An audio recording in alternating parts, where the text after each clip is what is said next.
Hello दोस्तों, मैं हूं राहुल जजोरिया, आपका लॉ ऑफ अट्रैक्शन कोच।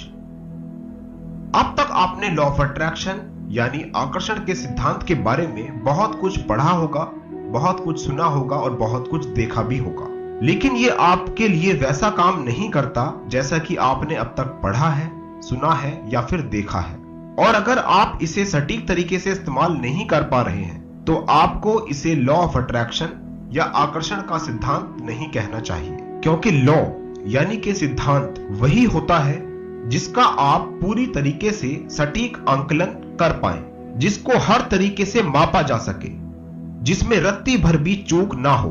अगर आप अपना भविष्य निश्चित तारीख, समय या उम्र के हिसाब से बदल पाए तो आप इसको एक लॉ यानी कि सिद्धांत कह सकते हैं। अगर आप ऐसा करने में असमर्थ हैं तो ये आपके लिए किसी परी कथा से कम नहीं है। ये कथा आपको खुश कर सकती है, आपको एक नई आशा दे सकती है, लेकिन आपकी जिंदगी उस स्तर पर नहीं बदलने वाली जो आपने उम्मीद लगा रखी है।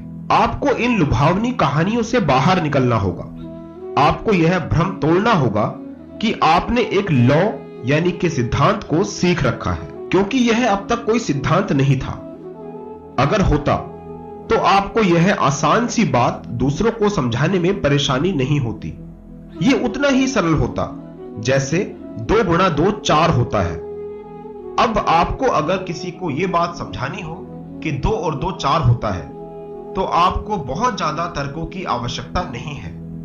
आप कहीं भी किसी भी देश में इस बात को सिद्ध कर सकते हैं। लेकिन अगर हम बात करें लॉ ऑफ अट्रैक्शन की तो इसको सिद्ध करने में शायद आप असमर्थ रहेंगे। लेकिन अब सवाल यह उठता है, क्या हम लॉ ऑफ अट्रैक्शन यानी आकर्षण के सिद्धांत को इस्तेमाल कर सकते हैं एक नियम के तौर पर, एक लॉ के तौर पर, एक सिद्धांत के तौर पर?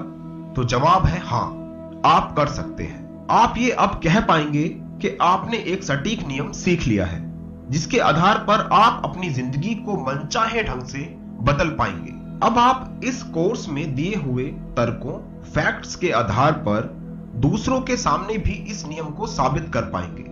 ये मेरा वादा है कि इस कोर्स को पूरा कर लेने के बाद आपसे कोई भी रहस्य अछूता नहीं रहेगा। आपको वो सारी बातें, वो सारे रहस्य पता चल जाएंगे जो आपको अब तक बस भ्रमित करते आए हैं। आपको वो सारी खुशियां मिलने वाली हैं जिसकी शायद कभी आपके दिमाग ने कल्पना भी नहीं की थी। अब आप अपनी किस्मत के उस ताले को खोलने जा रहे हैं जो बरसों से बंद पड़ा था। तो शुरू कीजिए इस दृढ़ संकल्प के साथ कि मैं इस कोर्स को पूरा करूंगा चाहे कुछ भी हो जाए, और अपनी जिंदगी को अपने तरीके से बदलूंगा।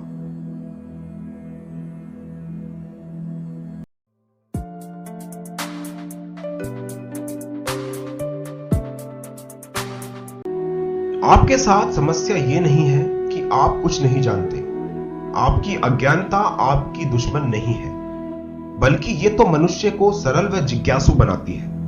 आपके अंदर एक भावना पैदा करती है कि आप चीजों को सीखें, समझें और उनको अप्लाई करें। लेकिन इसके ठीक विपरीत आपकी समस्या है आपके अंदर मौजूद बहुत सारी जानकारियां जो आपकी सबसे बड़ी शत्रु हैं। ये जानकारियां वो जानकारी हैं जिनको आप अपने लिए उपयोगी समझ बैठे हैं। ये ज्ञान ठीक वैसा ही है जैसे आपके घर में रखा हुआ बहुत सारा सामान जो आपके घर को सफाई से दूर रखता है, जगह की कमी महसूस कराता है। आप उस सामान को हटाने बैठेंगे तो आपको हर एक वस्तु आपकी जरूरत की मालूम पड़ेगी, चाहे वो वस्तु आपकी जिंदगी में 1 साल में या 2 साल में एक बार इस्तेमाल होती हो या शायद कभी भी इस्तेमाल में ना आए। और आपकी आदत कुछ ऐसी ही बन चुकी है कि आप हर चीज को उपयोगी साबित करने में लग जाते हो। इसी तरह आपने अपने घर के अलावा अपने फोन में, अपने काम करने या पढ़ने की टेबल पर, अपने कपड़ों की अलमारी में, अपने स्टोर रूम में और न जाने कितनी जगहों पर अपने आप से उपयोगी बनाई हुई चीजें भर रखी हैं। लेकिन मेरा काम आपकी अलमारी या आपके फोन से बेकार के बंद पड़े नंबरों को हटाना नहीं है। वो तो शायद आप इस रविवार को खुद भी करने वाले हैं। मेरा उद्देश्य तो आपके दिमाग से उस गंदगी को हटाना है जिसकी वजह से आपकी सफलता में रुकावट आ रही है। मैं ऐसा क्यों करना चाहता हूं? क्योंकि जिस तरह आप अपनी टेबल पर रखी हुई गाड़ी की चाबी नहीं ढूंढ पाते क्योंकि उस पर बहुत सारा सामान है, उसी तरह आपके दिमाग में भरी हुई सफलता की परिभाषाओं और उनके हजारों रास्तों की वजह से आप अपनी सफलता की चाबी ढूंढने में असमर्थ हैं, जबकि वो बिल्कुल आपके सामने ही है। अब आपको करना क्या होगा? आपको उन सभी बातों को, उन सभी चीजों को अपने दिमाग में एक छोटा सा बक्सा बनाकर उनमें सभी को बंद करना होगा और उसका ताला लगाकर चैन की सांस लेनी होगी। अब आप नहीं चाहते कि कोई भी आप और आपकी सफलता के बीच में आए। जो काम आज मैं आपसे करने के लिए बोल रहा हूं, शायद ये काम आपने अगर पहले किया होता तो आप अब कुछ और बिजनेस कर रहे होते या कोई और दूसरी नौकरी कर रहे होते। ये सारी चीजें आपको कंट्रोल नहीं कर रही होती। आप अपना खुद का जीवन अपने हिसाब से चला रहे होते। मुझे पता है कि आपने ये जानकारी अर्जित करने में बरसों लगा दिए होंगे। आपने ये जानकारी बहुत जगहों से इकट्ठी की होगी। हो सकता है आपने बहुत सी किताबें पढ़ी हो सकता है आपने बहुत सारे कोर्सेज ज्वाइन किए हो, या हो सकता है आप बहुत सारी वीडियोस को देखकर ये जानकारी इकट्ठा कर रहे हो। इसीलिए आपके लिए ये सारी जानकारी एक कोने में डाल देना आसान नहीं होगा, पर ऐसा करना बहुत जरूरी था। तभी आप इस कोर्स को अच्छे तरीके से समझ पाएंगे।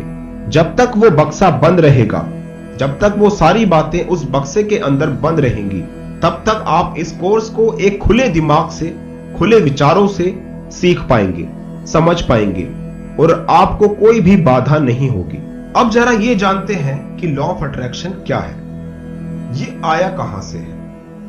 अब शायद आपको मेरी बातों से झटका लगने वाला है, क्योंकि लॉ ऑफ अट्रैक्शन कहीं बाहर से नहीं है, ये आप खुद हो। ये आप ही के अंदर की एक छुपी हुई शक्ति है। ये शक्ति कहीं बाहर से नहीं आ रही है। ये शक्ति किसी यूनिवर्स की नहीं है। ये शक्ति किसी भगवान से नहीं आ रही है। ये शक्ति आपके अंदर पहले से मौजूद है। जिस दिन से आपने इस दुनिया में कदम रखा था, उसी दिन ये शक्ति आपके अंदर आ गई थी। लेकिन सबसे पहले आपको यह जानना जरूरी है कि असल में आप हैं कौन। अगर आप इस बात को जान पाए तो आप ये समझ पाएंगे कि यह शक्ति किस तरीके से काम करती है और कहां पर आप सफल हो सकते हैं, कहां पर असफल हो सकते हैं। तो सबसे पहली चीज कि आप हैं कौन। केवल दो तरह की चीजों से बनी हुई एक रचना। हां, आप एक रचना है जो दो तरह की चीजों से बनाई गई है, जिसमें से एक चीज है दृश्य, दूसरी है अदृश्य। यानी एक चीज आपको दिखाई दे सकती है, दूसरी चीज आपको दिखाई नहीं देती। दृश्य, जो अंग आपको दिखाई देते हैं, जैसे कि आपकी आंखें, हाथ, पैर, पूरा शरीर आपका दृश्य भाग है, जिसे आप खुद भी देख पाते हैं और सभी जीवित प्राणी भी देख पाते हैं। वहीं दूसरी ओर आपके कुछ अदृश्य अंग भी हैं। मैं आपके भीतर के अंग जैसे दिल, फेफड़े की बात नहीं कर रहा, बल्कि मैं बात कर रहा हूं आपकी भावना, बुद्धि, प्यार, घृणा आदि की। जैसे आपके दृश्य अंगों के समूह को शरीर बोला जाता है, वैसे ही आपके अदृश्य अंगों के समूह को आत्मा बोला जाता है, और इन दोनों के मिलने पर ही आप बनते हैं। जिस तरह कोई कंप्यूटर सॉफ्टवेयर और हार्डवेयर के मिलने पर काम करने लगता है, ठीक वैसे ही आप भी आत्मा और शरीर के मिल जाने पर जीवित हो उठते हैं। अगर आपके शरीर का कोई अंग आपके अनुसार काम ना करे तो आप अपने शरीर को बीमार कह सकते हैं, और अगर आपकी आत्मा का कोई भी अंग आपके अनुसार काम ना करे तो आप अपनी आत्मा को भी बीमार कह सकते हैं। लेकिन अगर आपके शरीर में कोई दोष उत्पन्न हो गया है तो आपकी आत्मा उसको दूर करने की पूरी कोशिश करती है, और अगर आपकी आत्मा में कोई कमी आ गई है, कोई विकार हो गया है, तो आपका शरीर उसको सुधारने का पूरा प्रयास करेगा। इन दोनों को ही इस तरह बनाया गया है, इस तरह डिजाइन किया गया है कि ये एक दूसरे का ख्याल रख सकें। अगर ये दोनों एक दूसरे का ध्यान ना रखें तो शायद आप अपनी जिंदगी की कल्पना भी नहीं कर सकते। जब आपकी आत्मा प्रसन्न होती है तो आपके शरीर को फायदा पहुंचाती है, उसे स्वस्थ रखती है, उस पर एक चमक लाती है। अगर प्रसन्न नहीं होती और क्रोधित होती है तो शरीर को तरह तरह के कष्ट देने लगती है, आपके शरीर को बहुत परेशान करती है, उसे बीमार बना सकती है, उसकी सुंदरता छीन सकती है, यहां तक कि शरीर अपने आप को ही नुकसान पहुंचाने लगता है।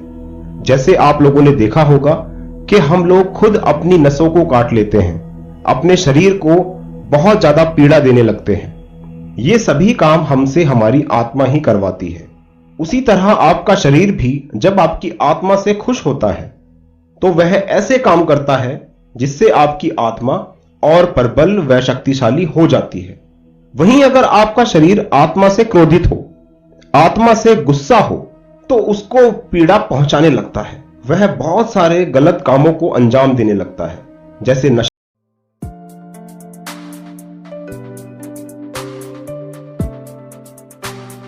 कुछ ऐसी बातें, कुछ ऐसे भ्रम जो लॉ ऑफ अट्रैक्शन के बारे में आपके मन में अब तक मौजूद है, मैं उन सभी के बारे में आज यहां बात करने वाला हूं। जैसे कि हम लोग ये सोचते हैं कि हमारे दिमाग से एक तरंग निकलती है और वो यूनिवर्स तक जाती है, फिर यूनिवर्स उसे हमारे लिए पूरा करता है। आपने भी ये बात बहुत बार सुनी होगी, बहुत बार पढ़ी होगी, लेकिन मैं आपको बता दूं, ये बात पूरे तरीके से गलत है। Yes, this is absolutely wrong, totally wrong. लोगों ने इस छोटे से प्रोसेस को बहुत ही बढ़ा चढ़ाकर, बहुत ही खींच-तान कर बताया है। सोचिए, यहां पर बताया गया है कि आपका दिमाग पहले कोई चीज को सोचेगा, विजुअलाइज करेगा, उसके बाद एक रेज, एक तरंग आपके दिमाग से बाहर निकलेगी, उसके बाद वो यूनिवर्स में जाएगी, यूनिवर्स उस बात को सुनेगा और सुनने के बाद आपके लिए वो काम करेगा जो आप चाहते हैं। कितना बेकार सा प्रोसेस है, कितना बकवास सा प्रोसेस है। सोचिए, क्या ये फैक्ट है? क्या ये रियलिटी है? ये ऐसा है कि जैसे हम ये सोच रहे हैं कि हम यूनिवर्स से कमजोर हैं, हम प्रकृति से कमजोर हैं, हम प्रकृति को अपना हिस्सा नहीं मान रहे। अगर आप प्रकृति को अपना हिस्सा मान लें तो प्रकृति आपके लिए आपके बराबर है, यह शायद आपसे भी छोटी है। दरअसल सच्चाई यह है कि प्रकृति हमारे लिए कुछ नहीं करती है, लेकिन हम अपनी प्रकृति, हम अपना एटमॉस्फेयर, हम अपना वातावरण खुद बना रहे हैं। हम यूनिवर्स को खुद डिजाइन करते हैं अपने हिसाब से। यह हमेशा ध्यान रखिए। यह मत सोचिए कि प्रकृति आपके लिए कुछ कर रही है, नहीं, यह गलत है। यह धारणा बिल्कुल गलत है। अपने दिमाग से आज ही इस बात को डिलीट कर दो। हम कर रहे हैं जो कर रहे हैं, हमारा दिमाग कर रहा है। इतना लंबा प्रोसेस बनाने की जरूरत नहीं है, हम खुद कर रहे हैं। हमने कुछ सोचा और हम क्या करते हैं, उस पर एक्शन लेते हैं और उसके बाद हमें वो चीज मिल जाती है। ये सिंपल सा लॉजिक है। अब किस तरीके से, मैं आपको थोड़ा सा समझा देता हूं। देखिए, आप जरा एक चीज पर गौर कीजिए।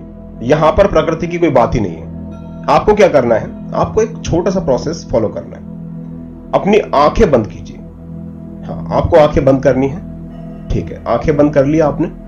अब आप जहां पर बैठे हैं, जिस कमरे में बैठे हैं, ऑफिस में बैठे हैं या किसी मेट्रो में ट्रेवल कर रहे हैं, बस में ट्रेवल कर रहे हैं, कहीं भी, ईच एंड एवरीवेयर, अब आपको यह सोचना है कि आपको क्या चीज चाहिए। मैं बहुत छोटी चीज से शुरुआत करता हूं, बहुत छोटी चीज से, ताकि आपको यह चीज समझ में आ जाए कि यह काम किस तरह से करती है। आपने आंखें बंद की। अब उसके बाद आप सोचिए कि आपको ग्रीन कलर देखना है। ग्रीन कलर, आपको पैसे नहीं कमाने अभी, आपको बॉयफ्रेंड को अट्रैक्ट नहीं करना, आपको शादी के लिए विजुअलाइज नहीं करना, आपको ऐसा कोई भी बड़ा टारगेट अभी नहीं बनाना है। आपको केवल एक छोटा सा काम करना है मेरे कहने पर, कि आपको ग्रीन कलर ढूंढना है।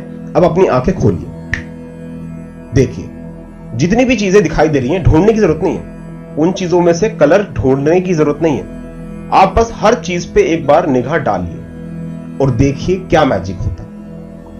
आप जहां जहां देख रहे हैं वहां वहां आपको ग्रीन कलर दिखाई दे रहा है। बहुत सारी ऐसी चीजें हैं आपके आसपास जो शायद आपने सोची भी ना हो कि इसके अंदर भी ग्रीन कलर होगा। कहीं हो सकता है एक छोटा सा डॉट हो, एक छोटा सा बिंदु हो हरे कलर का, वो कलर भी आपको दिखाई दे रहा है, वो रंग भी आपको साफ दिखाई देने लगा होगा। अपने कपड़ों की ओर देखिए, कहीं ना कहीं वहां भी कोई ग्रीन डॉट दिखाई देगा। हर जगह जहां आप देख रहे हैं अब आपको हरा कलर दिखाई दे रहा है। अगर आप बाहर देखेंगे तो बाहर भी दिखाई देगा। अब ये क्या हुआ? ये यूनिवर्स का काम नहीं है। ये सारी चीजें जो आपके सामने रखी हैं, ये यूनिवर्स का पार्ट है और आप भी उसी का एक हिस्सा हो। तो आपने यूनिवर्स को मैसेज नहीं दिया, आपने अपना यूनिवर्स खुद बनाया है। आप ये बात समझ लीजिए। आप इस प्रोसेस को दोबारा से दोहरा सकते हैं। दोबारा से आंखें बंद कीजिए। अब की बार आपको कोई दूसरा कलर देखना है, या कलर नहीं, मैं कहता हूं कि इस बार कोई ऐसी चीज देखनी है आपको, कोई पेपर से बनी हुई चीज देखनी है। जो चीज पेपर से बनी हो, कागज से बनी है, ठीक है। आंखें बंद करनी है और सोचना है कि हाँ, कागज से बनी चीज देखनी है, और 10 तक गिनती गिनने के बाद अपनी आंखें खोल देनी है और चारों तरफ अपनी निगाहें दौड़ानी है। अब देखिए क्या होता है। आंखें खोलिए और देखिए, अपने चारों ओर देखिए क्या हुआ। आपको दिखाई दे रही हैं वो चीजें? बिल्कुल आपको वो चीजें दिखाई देने लगी होंगी। आपकी नजरें अपने आप वहां पर जा रही हैं जहां पर वो चीज रखी हुई है। आपके साइड में है, आपके सामने है, इधर उधर ऊपर नीचे कहीं भी होगी, वो चीज आपको दिखाई देने लगी होगी। तो ये जो छोटी छोटी बातें मैं आपको बता रहा हूं, ये लॉ ऑफ अट्रैक्शन के एग्जाम्पल्स हैं जो आपको ये विश्वास दिलाएंगे कि हाँ, लॉ ऑफ अट्रैक्शन काम करता है, और आपके दिमाग से इस बात को निकाल देंगे कि यूनिवर्स हमारे लिए कुछ कर रहा है। नहीं, यूनिवर्स हमारे लिए कुछ नहीं कर रहा है, हम यूनिवर्स खुद बना रहे हैं। इस पृथ्वी पर सब कुछ मौजूद है, हर एक चीज हमारी जरूरत की यहां पर मौजूद है। और अगर कोई चीज मौजूद नहीं है जिसको हम अट्रैक्ट करना चाहते हैं, तो वो हमारे सोचने पर कहीं ना कहीं बनकर तैयार हो रही है। और वो काम यूनिवर्स नहीं कर रहा है, वो काम भी हमारा दिमाग ही कर रहा है। हमारा दिमाग ही सब कुछ है। आप इसको कुछ भी मान सकते हैं। आप इसी को गॉड मान सकते हैं और इसी को ही आप ईश्वर, अल्लाह, कुछ भी नाम दे सकते हैं। क्यों? क्योंकि यही एक ऐसी चीज है जो सारी चीजें कंट्रोल कर रही है आपके आजू बाजू में। हो सकता है कोई इससे भी ऊपर बैठा है और उसने इसको बनाया है, लेकिन आपको यह समझना बहुत जरूरी है कि जो पावर आपके पास अभी है उसको आप कैसे इस्तेमाल करेंगे। अब सवाल यह उठ रहा है यहां पर कि अगर यूनिवर्स कोई चीज पूरी नहीं कर रहा तो क्या कर रहा है?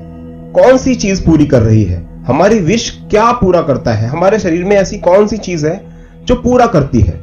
यह बात मैंने आपको पहले भी समझाई थी कि हमारी आत्मा, जिसको आप सबकॉन्शियस माइंड का नाम भी दे सकते हैं, या आप उसको कोई अदृश्य ऊर्जा कह सकते हैं, आप उसको कुछ भी नाम दे सकते हैं। इसको डिफाइन आप अपने हिसाब से कर सकते हैं, जैसे भी आपको अच्छा लगे, लेकिन काम तो यही कर रहा है। ये एक फैक्ट है।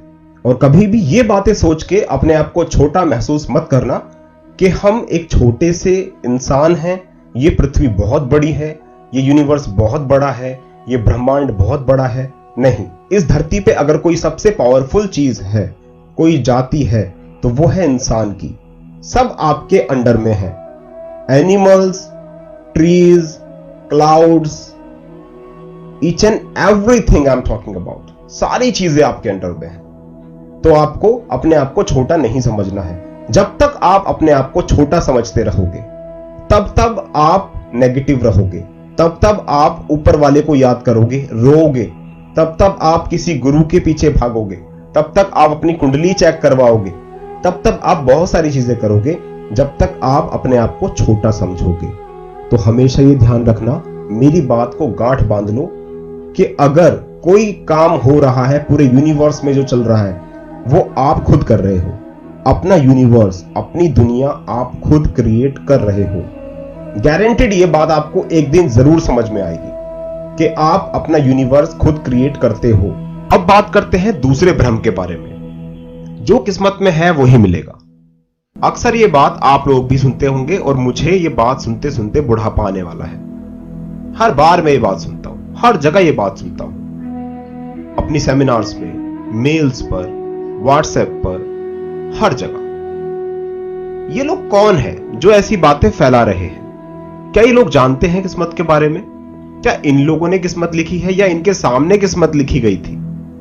ये लोग वो हैं जो अपने आप को बहुत ही कमजोर समझ रहे हैं, अपने आप को बस एक छोटा सा हिस्सा समझते हैं इस पूरी धरती का, बहुत छोटा सा, एक चींटी के बराबर समझने वाले लोग हैं। तो ये लोग जब हार जाते हैं, जब इनके बस में कुछ नहीं होता, तो ये किस्मत को दोष दे देते हैं। एक बात जरा गौर से देखिएगा, इन लोगों के अंदर एक बात होती है कि ये जो बोलते हैं वो करते भी नहीं। अगर कोई इंसान ये बोल रहा है कि जो किस्मत में है वही मिलेगा, हाथ पैर मारने से कोई फायदा नहीं, फिर भी वो आपको हाथ पैर मारता हुआ दिखाई देगा, फिर भी वो लॉस होने के बाद अपसेट होगा, वो लोगों को गालियां दे रहा होगा, कुत्ते के काटने पर वो कुत्ते को डंडे से पीट रहा होगा। अरे भाई, जब कुत्ते ने काट लिया तो तेरी किस्मत में था, तो उसको दोष क्यों दे रहा है, कुत्ते को क्यों मार रहा है? ये लोग रिस्पॉन्स भी करते हैं, ये कहीं ना कहीं किस्मत को मानते भी हैं और कहीं ना कहीं उसको नकारते भी हैं। तो इन लोगों का कुछ नहीं होने वाला। अगर आप भी उन लोगों में से हैं तो उन लोगों में से बाहर निकलना पड़ेगा, बाहर आ जाओ। किस्मत क्या है, इसके ऊपर थोड़ी सी बात कर लेते हैं। देखिए, किस्मत दो तरीके की होती है। एक जो पहले से निर्धारित है, जिसको आप नहीं बदल सकते। दूसरी जिसको आप बदल सकते हैं, वो पूरी तरीके से आपके हाथ में है। पहली वाली किस्मत कौन सी है, जिसको आप नहीं बदल सकते? वो है आपकी मैन्युफैक्चरिंग डेट और वो है आपकी एक्सपायरी डेट, यानी जिस दिन आप पैदा हुए थे और जिस दिन आप मरेंगे। यानी कि अगर कोई इंसान या कोई भी जीवित प्राणी धरती पर जन्म लेता है तो यह निर्धारित हो जाता है कि वो जन्म ले रहा है तो वो मरेगा भी। तो ये सारी चीजें किस्मत है जो हम बदल नहीं सकते। यानी कि अपने जन्म की तारीख हम अपने हिसाब से चेंज नहीं कर सकते, अपने मरने की तारीख हम चेंज नहीं कर सकते, लेकिन जो पूरी की पूरी ये जर्नी है, जो पूरी की पूरी ये यात्रा है, ये पूरी यात्रा हमारे ऊपर डिपेंड है। ये है वो किस्मत जो हम बदल सकते हैं कि हम किस तरीके से इस चीज को करें। अब आते हैं एक और भ्रम पर। लॉ ऑफ अट्रैक्शन में 21 दिन का टाइम लगता है। ये बात तो आपने बहुत बार सुनी होगी, जगह जगह बिखरी पड़ी हैं किताबें, हर जगह लिखा है 21 दिन 21 दिन 21 दिन। देखिए, सबसे मजे की बात तो यह है कि टाइम दरअसल एग्जिस्ट ही नहीं करता। ये टाइम हमारे ऊपर डिपेंड करता है। समय हर किसी के हिसाब से अलग चल रहा है, मेरे हिसाब से अलग चल रहा है, आपके हिसाब से अलग चल रहा है। और ये बातें आप साइंस के थ्रू नहीं जान सकते, ये बातें आप मेरे जरिए नहीं जान सकते। ये बात आप जान पाएंगे जब आप मेडिटेशन स्टार्ट कर देंगे, तब ये ज्ञान आपको हासिल हो जाएगा कि दरअसल समय है क्या, प्रकृति में एग्जिस्ट भी करता है या नहीं। बस मैं आपको बस थोड़ा सा बता देता हूं कि टाइम जो है वो हर इंसान का अलग अलग चलता है। अब मान लो कोई इंसान एक टॉयलेट के बाहर खड़ा है और एक टॉयलेट के अंदर है। अब बाहर वाला बंदा बोलता है कि भाई जल्दी से निकल, और अंदर वाला बोलता है भाई बस 5 मिनट, बस 5 मिनट में आ रहा हूं, बस 5 मिनट में आ रहा हूं। अब अंदर वाला जो बंदा है 5 मिनट उसके लिए ऐसे हैं जैसे 5 सेकंड, लेकिन जो बाहर खड़ा है उसके लिए वो 5 मिनट 5 साल के बराबर है। तो टाइम यहां पर कोई मायने नहीं रखता है कि 21 दिन में होगा, 22 दिन में होगा या 21 साल में होगा, ऐसा नहीं है। आपके टारगेट के ऊपर बेस्ड है सारी बातें। आप जिस तरह का टारगेट बनाएंगे और जिस तरह की चीजें उसमें हो रही होंगी, आपके प्रोसेस के ऊपर, जिस तरह से आप उस पर काम करोगे, ये डिपेंड करेगा उस चीज के ऊपर। आप खुद सोच के देखिए, आपने कितनी सारी चीजों में कैलकुलेशन की है और अब तक जिन चीजों में कैलकुलेशन की अपनी लाइफ को लेकर, वो सारी की सारी अब तक फेल हुई है। उनमें से कोई चीज पास नहीं हुई, कोई भी आंकड़ा काम नहीं करा, जितना सोचा था उतना नहीं मिला। किसी भी चीज में देख लीजिए आप। हो सकता है कि आपके पास कोई एक ऐसी चीज हो जिसे आप लेकर आए कि हाँ, इसके अंदर देखो मुझे बिल्कुल सक्सेसफुल हो गया मैं, और एक चीज मैंने सोची थी, जैसी सोची थी सेम वैसी है। नहीं, दिल पे हाथ रख के सोचिए, क्या सेम वैसी ही है? नहीं, वहां भी आपकी कैलकुलेशन फेल हुई। तो कैलकुलेशन से कुछ नहीं मिलने वाला। कैलकुलेशन आप करते रहिए और कैलकुलेशन आपकी फेल होती रहेंगी, क्योंकि कैलकुलेशन इन चीजों में जरूरी नहीं है। 21 दिन का टाइम क्यों बोला गया है, मैं इसको थोड़ा सा एक्सप्लेन कर देता हूं। एक साइंटिफिक लॉजिक है कि जब हम किसी बात को बार बार बोलते रहें, या किसी बात को बार बार सुनते रहें, या किसी बात को बार बार देखते रहें, कोई भी चीज, तो वो हमारे कॉन्शियस माइंड से सबकॉन्शियस माइंड में ट्रांसफर हो जाती है। यानी कि जो हमारा दिमाग है, जहां पर मेमोरी स्टोर होती है, वो वहां पर स्टोर हो जाती है, वहां पर वो बैठ जाती है। जो माइंड आराम से सुन्न पड़ा हुआ है, जो बैकग्राउंड में काम कर रहा है, जिसको आप देख नहीं सकते, जिसको आप परख नहीं सकते, जिसके ऊपर अब तक बहुत ही कम रिसर्च हो पाई है। तो यहां पर लोगों ने अपने आप ही बहुत सारी बातें बनाई हैं 21 दिन नहीं। यह डिपेंड करता है आपकी एफिशिएंसी पर, आप किस तरीके से वहां पर मैसेज पहुंचा रहे हैं। हो सकता है आपका दिमाग अल्फा स्टेट में हो, आपका मैसेज 1 दिन के अंदर पहुंच जाए। हो सकता है आपका दिमाग ऐसा हो कि आप उसको बार बार बताते रहें और वहां तक बात पहुंचे ही ना। यह बिल्कुल वैसा ही है जैसे आपने देखा होगा जगह जगह बोर्ड लगे होते हैं 30 दिन में अंग्रेजी बोलना सीखें। अगर आप उनके टीचर से पूछें जो वहां पर सिखा रहे हैं, क्या आपने भी 30 दिन में अंग्रेजी बोलना सीखी थी जो आप यहां सिखा रहे हो? डेफिनेट सी बात है, नहीं, मना करेंगे। तो अंग्रेजी फिर कौन सी वाली अंग्रेजी आएगी 30 दिन में? सोच के देखिए। तो ये जो चीज है, इनके पीछे लोग जल्दी भागने लगते हैं। 30 दिन इसका मतलब जल्दी काम हो जाएगा। अगर मैं बोलूं 5 दिन तो मेरे पास ज्यादा लोग आ जाएंगे। अगर मैं बोलूं कि 5 मिनट तो और ज्यादा आ जाएंगे। लेकिन समझिए, लॉजिक वाली बात है। आप छोटे बच्चे नहीं हैं जो कहीं किसी इंस्टीट्यूट में चले जाएं और वहां बोर्ड देखकर एडमिशन ले लें। नहीं, समझिए, ये टाइम कैलकुलेशन गलत है। यहां टाइम की कैलकुलेशन नहीं करनी है। हो सकता है आपको 2 महीने लगे, 3 महीने लगे उस चीज में पहुंचने के लिए। आपके सबकॉन्शियस माइंड में मैसेज पहुंचने में कुछ समय और भी लग सकता है, या हो सकता है उससे पहले ही आपका मैसेज पहुंच जाए और आपको यह पता चल जाएगा। मजे की बात तो यह है कि हमें पता लग जाएगा कि वो मैसेज सबकॉन्शियस माइंड के अंदर पहुंच चुका है। तो आपको घबराने की जरूरत बिल्कुल भी नहीं है। आपको बिल्कुल एग्जैक्ट पता लग जाएगा कि वो मैसेज वहां पर पहुंच गया है। तो ये थे कुछ भ्रम जो मैंने आपको बताए, जो हमारे दिमाग में चल रहे हैं और जिनको लेकर अगर आप चलोगे तो आप नहीं सीख पाओगे। बहुत सारी चीजें आप मिस कर दोगे। क्यों? क्योंकि आप किसी और तर्क को इस्तेमाल कर रहे हो। आप किसी और के बताई हुई चीजों को यहां पर अप्लाई करोगे और मेरी चीजों को वहां पर अप्लाई करके देखोगे, तो ऐसी खिचड़ी बन जाएगी कि आपको उसमें कोई स्वाद नहीं आने वाला। बिल्कुल बकवास चीज बनेगी एकदम। तो आपको सारी बातों को साइड में रख देना है। मैंने पहले भी बताया था, दिमाग के अंदर जो एक बॉक्स है उसमें उसको बंद कर दो अच्छे तरीके से, बस उनको बाहर मत निकलने देना। तो ये भ्रम मैंने आपके आज यहां पर खत्म किए। पहली चीज, यूनिवर्स हमारे लिए कुछ काम कर रहा है, नहीं, बिल्कुल गलत है। यूनिवर्स हमारे लिए कोई काम नहीं कर रहा है। दूसरी चीज, किस्मत नाम की कोई चीज है? नहीं, किस्मत नाम की कोई चीज नहीं है। किस्मत एग्जिस्ट नहीं करती है। टाइम 21 दिन लगता है लॉ ऑफ अट्रैक्शन में, यह भी गलत है। कैलकुलेशन करना बंद करना होगा अभी से। तो ये भ्रम आपके खत्म हो चुके हैं। अब आते हैं अपनी क्लास पर, अपने मुद्दे पर, जो आज आप लोगों को सीखना है।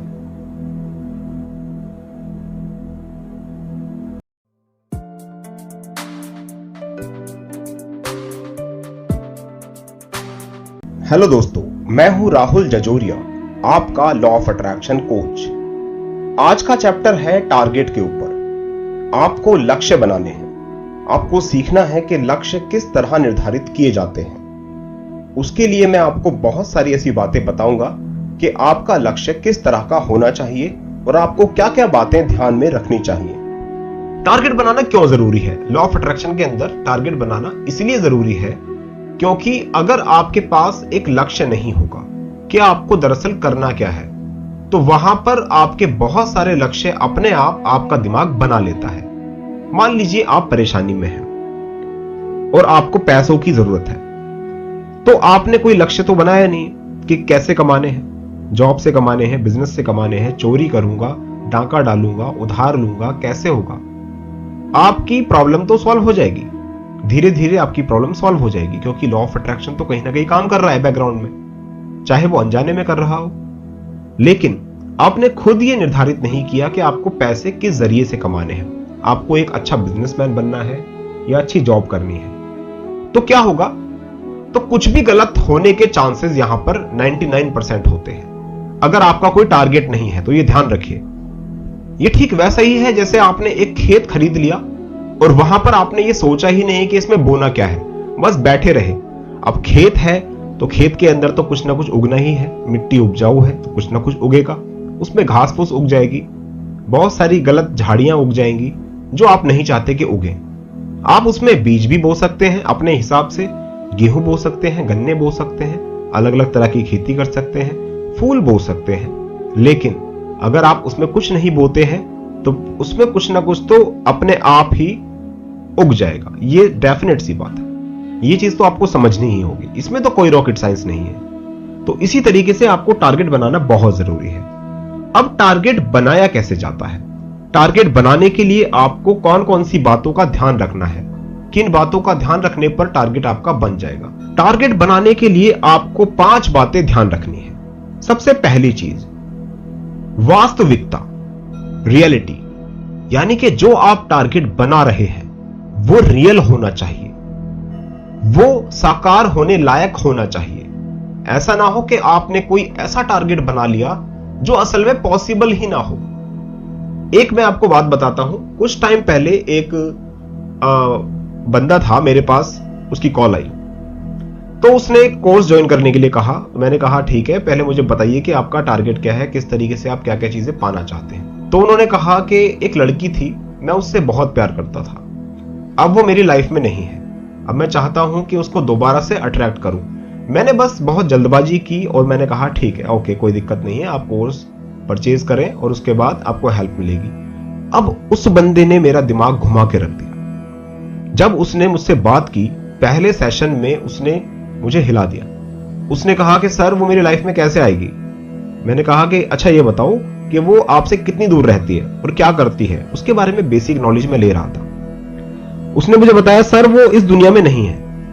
मैंने कहा सॉरी व्हाट, इस दुनिया में नहीं है मतलब? उसने कहा सर वो मर चुकी है, मैंने आपको बताया था वो मेरी लाइफ में नहीं है। मैंने कहा अरे भाई, आपने ये बताया था कि वो मेरी लाइफ में नहीं है, आपने ये थोड़ी बताया था कि वो उस दुनिया में ही नहीं है। तो ये पॉसिबल चीज तो नहीं है, ये तो इम्पॉसिबल है। अब मैंने उनसे कहा कि भाई ये इम्पॉसिबल चीज है, इसके लिए मैं हेल्प नहीं करूंगा, मैं आपका रिफंड दे देता हूं, आप जाइए, बाय बाय, टेक केयर, खुदा हाफिज, शब बखैर, अस्सलाम वालेकुम। लेकिन वो बंदा कहने लगा कि लॉ ऑफ अट्रैक्शन है तो आप कहते हैं कि सब कुछ पॉसिबल होता है, अब क्या बात है, अब क्यों नहीं हो रहा पॉसिबल, बताओ क्या हुआ, सिट्टी पिट्टी गुम हो गई? मैंने कहा आप क्या बताऊं, क्या कह सकते हैं? तो इसलिए मैं आपको पहले ही बता रहा हूं कि वास्तविकता होनी चाहिए, उसके अंदर वो चीज पॉसिबल होने वाली होनी चाहिए। ऐसा ना हो कि आप सोच के बैठ जाएं कि मुझे तो शक्तिमान बनना है, मुझे तो स्पाइडरमैन बनना है। जो चीज पॉसिबल ही नहीं है, आपका माइंड उसको खुद स्वीकार नहीं कर रहा कि ये पॉसिबल है, तो ये कैसे हो पाएगा? ये हो ही नहीं सकता। तो सबसे पहली चीज है वास्तविकता। उस टारगेट के अंदर वास्तविकता होनी चाहिए कि वो पॉसिबल हो सकता है। उसके बाद आते हैं अगले पॉइंट पर, यानी दूसरे पॉइंट पर, वो है जरूरत। आपको उसकी जरूरत होनी चाहिए, चाहे वो पैसा हो।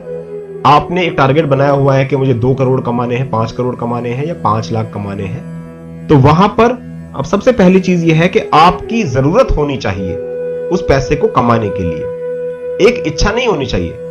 अब एक इच्छा तो यह भी हो सकती है कि आप कहें कि मुझे तो आलिया भट्ट से शादी करनी है, कोई लड़का सोचे, कोई लड़की सोचे नहीं मुझे तो शाहरुख खान से शादी करनी है, सलमान खान से करनी है। तो ये क्या है? ये आपकी जरूरत नहीं है। और अगर ये आपकी जरूरत नहीं है, केवल एक आपकी इच्छा है, तो आपका दिमाग यहां पर लॉ ऑफ अट्रैक्शन को इस्तेमाल नहीं कर सकता। आप बेकार में अपना समय व्यर्थ गंवा रहे हैं, यहां पर बिल्कुल टाइम वेस्ट कर रहे हैं। और ये बात ध्यान रखिए कि आपको जितनी ज्यादा जरूरत होगी किसी चीज को पाने की, उतनी ही जल्दी आपको वो चीज मिलने वाली है और उतना ही सटीक आप इसको इस्तेमाल कर पाएंगे।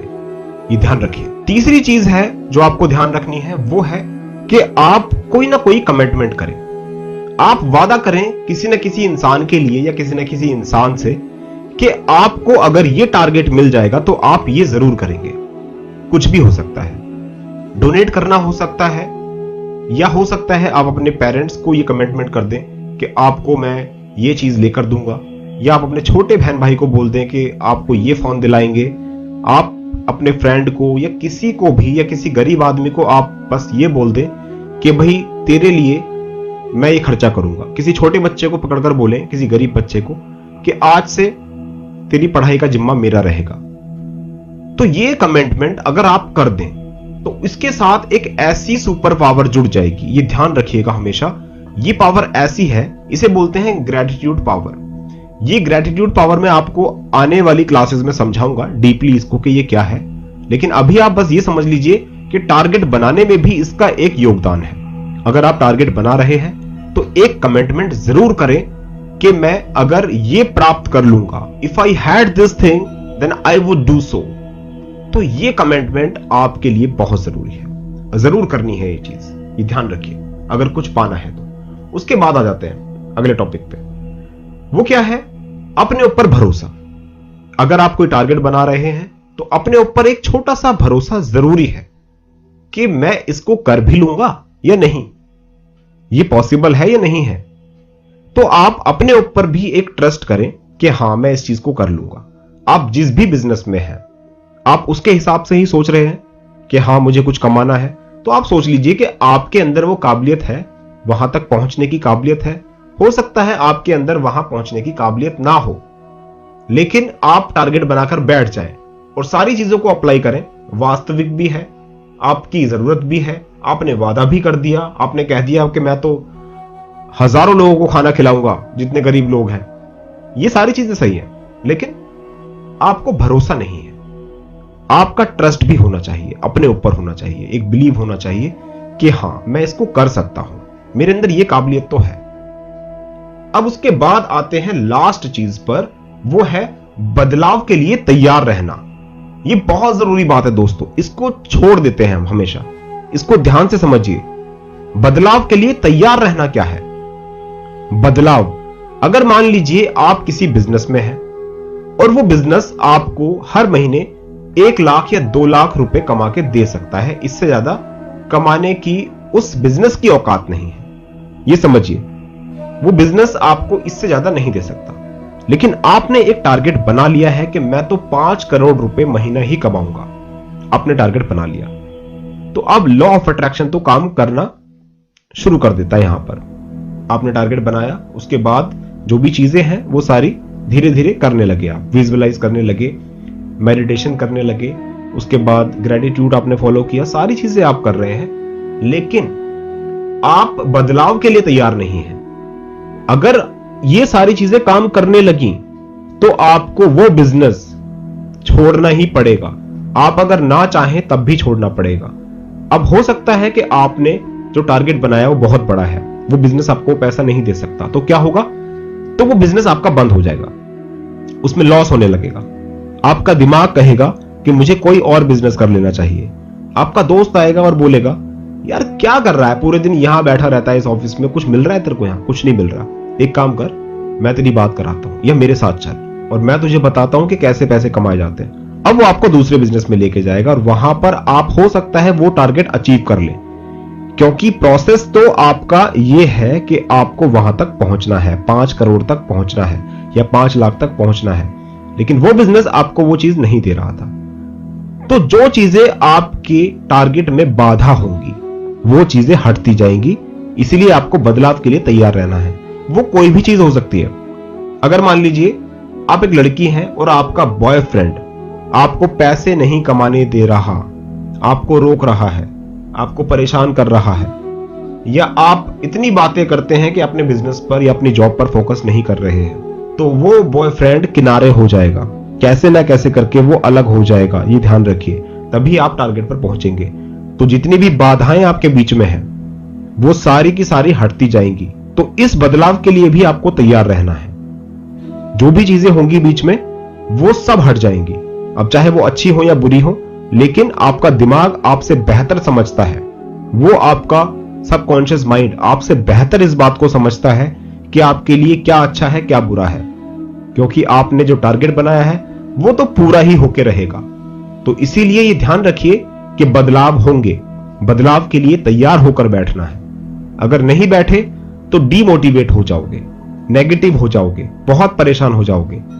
तो जो हो रहा है होने दो, बदलाव हो रहा है होने दो, बिजनेस जाता है जाने दो, जॉब गई जाने दो, कोई दिक्कत नहीं है। तो इसीलिए बोला जाता है कि आपके लिए कुछ अच्छा होने वाला है, जो भी हो रहा है अच्छे के लिए हो रहा है। वो क्यों बोला जा रहा है? क्योंकि आपने जो लक्ष्य बनाया है आप उस पर पहुंचने वाले हैं। ये हर इंसान पर लागू नहीं होता। हर इंसान अगर कहे कि जो होता है अच्छे के लिए होता, नहीं, अच्छे के लिए उन्हीं के लिए हो रहा है अच्छा भी जो इंसान कोई अच्छा टारगेट बना रहा है, तरीके से काम कर रहा है। बिना तरीके से काम करने वाला इंसान नहीं है, वो तो एनिमल की तरह है। उसको तो कोई ताकत धकेलती है वो आगे बढ़ जाता है, रोक देती है वो रुक जाता है। एक गधे की तरह है जिसको कुम्हार जहां बोलता है वो वहीं पर मिट्टी डाल देता है। ये ध्यान रखिए, आप इंसान हैं। तो इस चीज को बहुत अच्छे तरीके से आप समझिए कि आपको टारगेट कैसे बनाना है। टारगेट आपका वास्तविक होना चाहिए, रियल होना चाहिए, वो आपकी जरूरत होनी चाहिए, ना कि कोई विश होनी चाहिए। वादा करें किसी से कि अगर ये टारगेट पूरा हो जाएगा तो मैं ये करूंगा या करूंगी। उसके बाद है अपने ऊपर भरोसा। अपने ऊपर भरोसा रखना बहुत जरूरी है। उसके बाद है बदलाव। बदलाव के लिए हमेशा तैयार रहें। अगर आपने ये 5 बातें अपने टारगेट के अंदर डाल दी तो डेफिनेट सी बात है आपका टारगेट बहुत ही अच्छा होने वाला है। और टारगेट के बाद अब हम बात करेंगे विजुअलाइजेशन, ग्रेटिट्यूड, मेडिटेशन, अफर्मेशंस, बहुत सारे ऐसे टॉपिक्स हैं जिनको हम आगे आने वाली क्लासेस में टच करेंगे। लेकिन अभी के लिए ये क्लास खत्म हो गई है। आई होप आपको पसंद आया होगा। मिलेंगे अगली क्लास में। बाय बाय, टेक केयर, खुदा हाफिज, शब बखैर, हस्ता ला बिस्ता।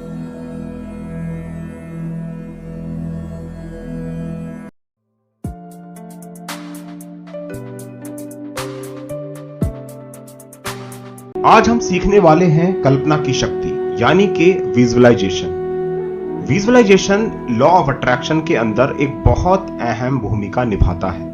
असल में आप लोगों ने टारगेट तो बना लिए हैं, लेकिन विजुअलाइजेशन उन सभी टारगेट्स को एक्सप्लेन करेगा। मान लीजिए आप किसी एक कार को अट्रैक्ट करना चाहते हैं। अब आपने एक टारगेट तो बना लिया कि आपको एक कार अट्रैक्ट करनी है, आपको एक कार खरीदनी है। अब उसके बाद आपका दिमाग कहीं ना कहीं ये सवाल आपसे पूछेगा कि वो कार दिखने में कैसी है, वो कार चलने में कैसी है, उस कार की लंबाई कितनी है, उसकी ऊंचाई कितनी है, अंदर से बैठने में आपको कैसा फील होना चाहिए। तो ये सारी चीजें एक सेल्समैन की तरह वो आपसे पूछेगा।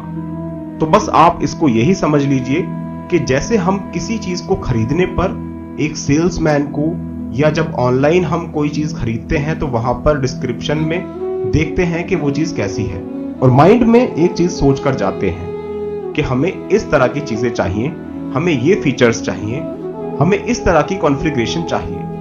तो ये सारी चीजें एक सेल्समैन आपसे पूछता है जब आप कुछ भी खरीदने जाते हैं। अगर आप कपड़े भी खरीदने चाहें तो वो आपसे साइज पूछेगा, आपसे कलर पूछेगा, आपसे उन आउटफिट्स के टाइप्स पूछेगा कि आपको किस तरह में कौन सी चीज लेनी है। तो यहां पर इसीलिए विजुअलाइजेशन जरूरी होता है, क्योंकि अपने माइंड को हम ये भी दिखाएंगे कि जो टारगेट मैंने बनाया है वो साकार रूप में कैसा दिखता है, वो असल में कैसा दिखेगा।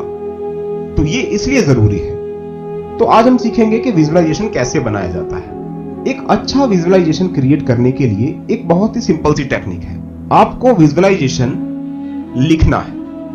आप उसको लिखिए, केवल ऐसे ही नहीं कि आप बस कुछ भी सोचे जाए मन में और वो विजुअलाइज हो रहा है, ऐसा ना होने दें, क्योंकि आपका मन आपको इधर उधर भटकाएगा, आपको कुछ ना कुछ अलग अलग चीजें दिखाएगा, आप कंसंट्रेट नहीं कर पाएंगे।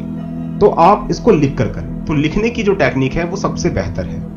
अब यहां पर आपको कुछ बातें ध्यान रखनी है जब आप अपना विजुअलाइजेशन क्रिएट करें। उसको जब आप लिखें तो आपको ये चीजें ध्यान रखनी चाहिए। सबसे पहली चीज, इसको तुरंत तैयार करें। अगर आपने अपना टारगेट बना लिया है, पहले की क्लासेस आपने सुनी है और आपने अपना टारगेट डिसाइड कर लिया है, तो टारगेट डिसाइड करने के बाद ही तुरंत जल्द से जल्द आपको यह एक्शन लेना है कि अपना विजुअलाइजेशन बनाएं। क्यों? क्योंकि अगर मान लीजिए आपने अपना टारगेट बना लिया तो आपका माइंड उसको साकार करने के लिए बहुत सारी चीजें ढूंढने लगा है, बहुत सारी इमेजिनेशन अपने आप आपके दिमाग के अंदर चल रही होंगी। अब यही एक बात है जो मैंने पहले भी समझाई थी, जब आप सही टाइम पर एक्शन नहीं लेते हैं तो कुछ ना कुछ ऐसा गलत होने लगता है जिसकी आप कल्पना नहीं करते।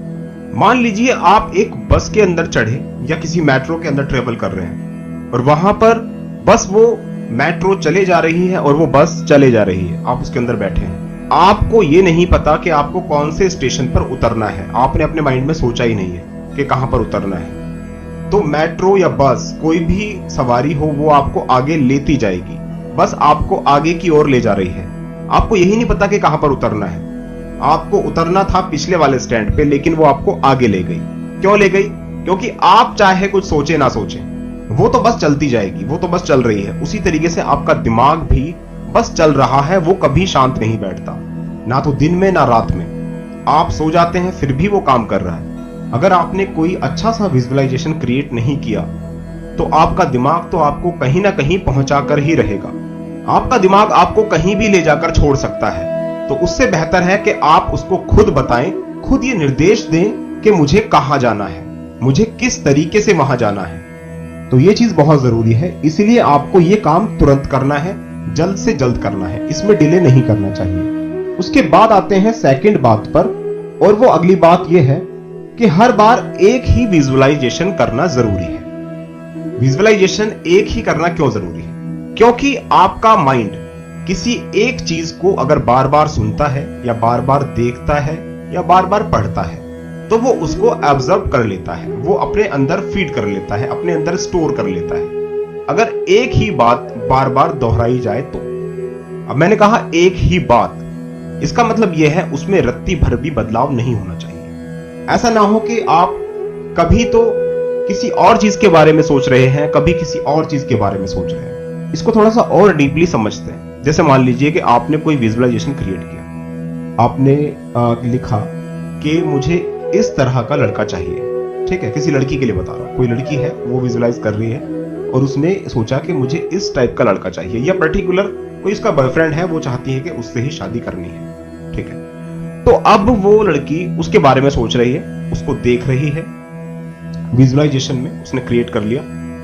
अब क्या होगा, एक दिन तो वो उसको अलग कलर की शेरवानी में देख रही है शादी के दिन, अगले दिन वो उसकी शेरवानी का कलर बदल गया है, कभी उसके पीछे का बैकग्राउंड बदल गया, कभी उसका चेहरा बदल गया, उस लड़के का चेंज होता जा रहा है, उसका हेयर स्टाइल चेंज होते जा रहे हैं, कभी कुछ कभी कुछ, कभी हो सकता है उसका एंगल ही चेंज हो गया, कभी वो लेफ्ट साइड खड़ी है उसके, कभी वो राइट साइड खड़ी है। तो अगर ये चीजें होती हैं विजुअलाइजेशन में तो ये विजुअलाइजेशन काम नहीं करता, क्योंकि एक जैसा विजुअलाइजेशन अगर आप करते हैं वो भी हर रोज, तो ही वो आपके सबकॉन्शियस माइंड में बैठने वाला है। अदरवाइज आप तो बस टाइम वेस्ट कर रहे हो, बस आप उसको सोच रहे हो, आप कहते हो कि हुआ ही नहीं। वो इसलिए नहीं हुआ क्योंकि एक जैसी चीज ही होनी जरूरी है, विजुअलाइजेशन एक जैसा ही करना जरूरी है। और अगर आपको एक जैसा ही करना है तो उसके लिए सबसे बढ़िया टेक्निक जो है वो है उसको लिख लेना। आपको उसे लिखना चाहिए। अभी एक डायरी लीजिए और उसमें आप लिखना स्टार्ट कीजिए अपना विजुअलाइजेशन। विजुअलाइजेशन के अंदर आप लिख सकते हैं जो सीन क्रिएट होने वाला है। यानी कि अगर मैं शादी की ही बात करूं, इसी टॉपिक पे ही बात करूं, तो आप समझिए कि शादी वाला दिन लिखना है। वो आपके सामने खड़ा है लड़का, और उसके आजू बाजू में कौन खड़ा है, कैमरामैन कहां खड़ा है, कौन सा गाना चल रहा है, उस माहौल को फील कीजिए, उस शोर शराबे को फील कीजिए, डीजे की आवाज को फील कीजिए। ये सारी चीजें आपको फील करनी है, आपको देखनी है। अगर आप ऐसा विजुअलाइजेशन क्रिएट कर पाए तो आपके लिए बहुत अच्छा होगा। उसके बाद ही कहीं ना कहीं आप अपने लक्ष्य पर पहुंचेंगे। तो माइंड को यह बात क्लियर करनी बहुत जरूरी है कि असल में हमें क्या चाहिए और कैसा चाहिए और किस रूप में चाहिए और कौन से दिन चाहिए। तो आपको एक एक बात जितनी डीपली हो सके उतनी डीपली लिखनी है। एक एक चीज, वहां का माहौल, स्मेल, सब कुछ।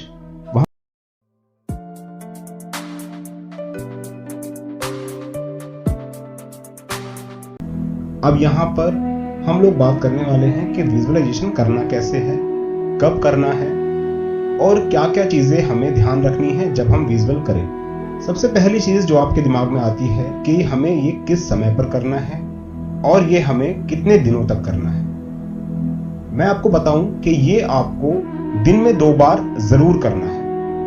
अब वो टाइम हो सकता है मॉर्निंग में, सुबह उठते ही, या सोने से पहले।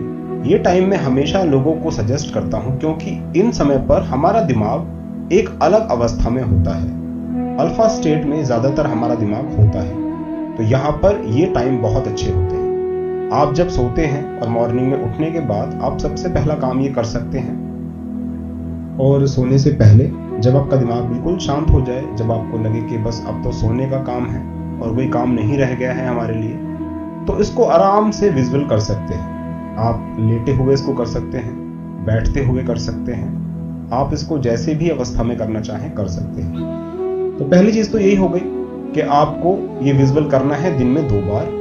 और कब तक करना है, इसका आंसर है कि आपको ये कम से कम 2 महीने तक करना ही करना है। चाहे कुछ भी हो जाए, आपको ये 2 महीने से पहले छोड़ना नहीं है। मान लीजिए आपने ये विजुअल आज किया और कल भी किया और परसों भी किया, आपने 3 दिन तक लगातार इसको विजुअल किया, लेकिन आपने एक दिन बीच में छोड़ दिया और उसके बाद फिर अगले दिन से स्टार्ट कर दिया, तो ये समझिए कि आपके वो 2 महीने वहीं से स्टार्ट हुए हैं।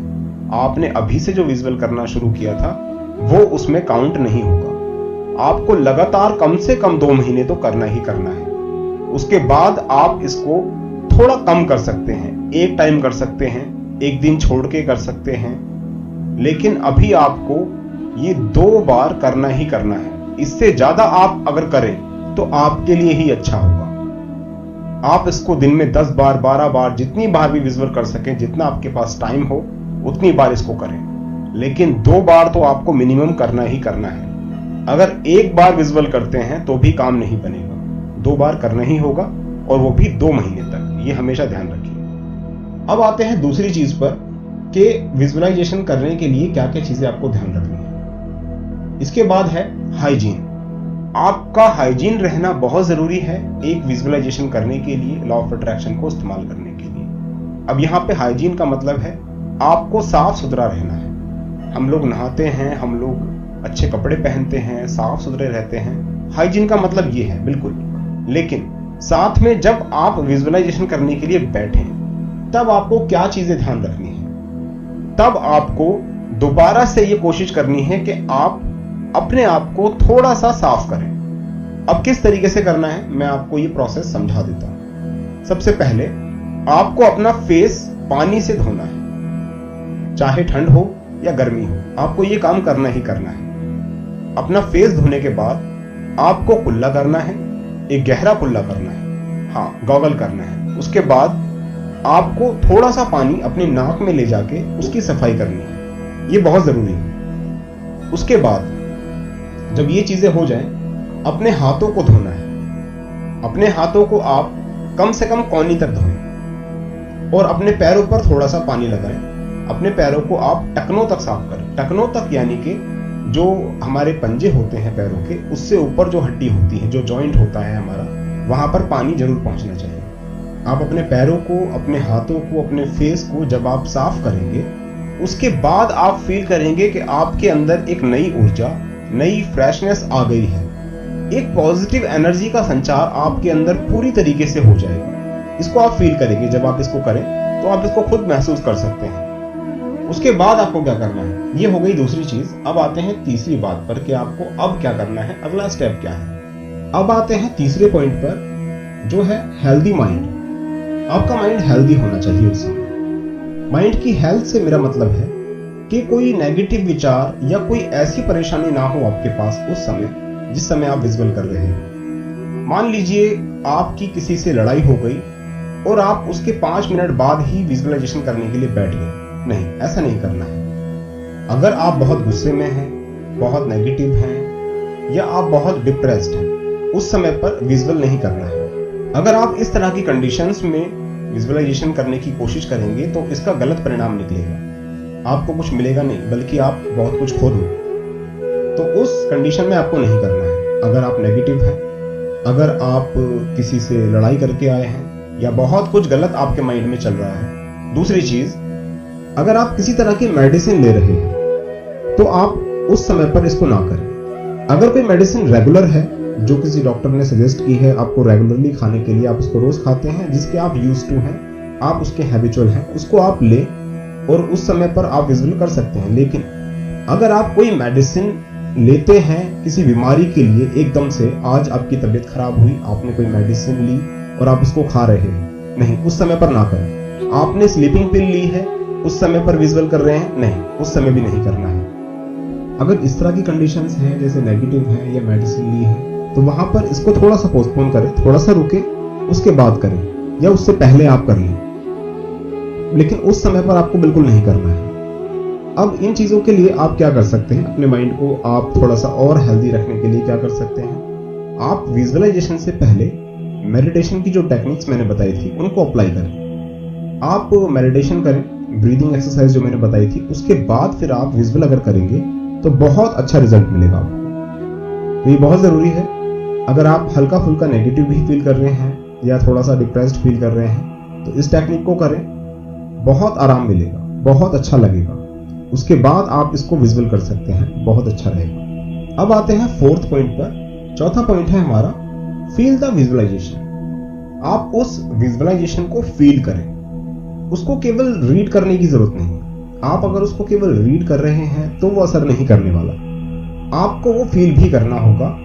अगर आपने अपने विजुअलाइजेशन में कोई एक अच्छी सी पोस्ट लिखी हुई है और आप चाहते हैं कि वहां पर पहुंचे, तो आप उस विजुअलाइजेशन को पढ़ते समय वो फील करें कि आप उस पोस्ट पर हैं।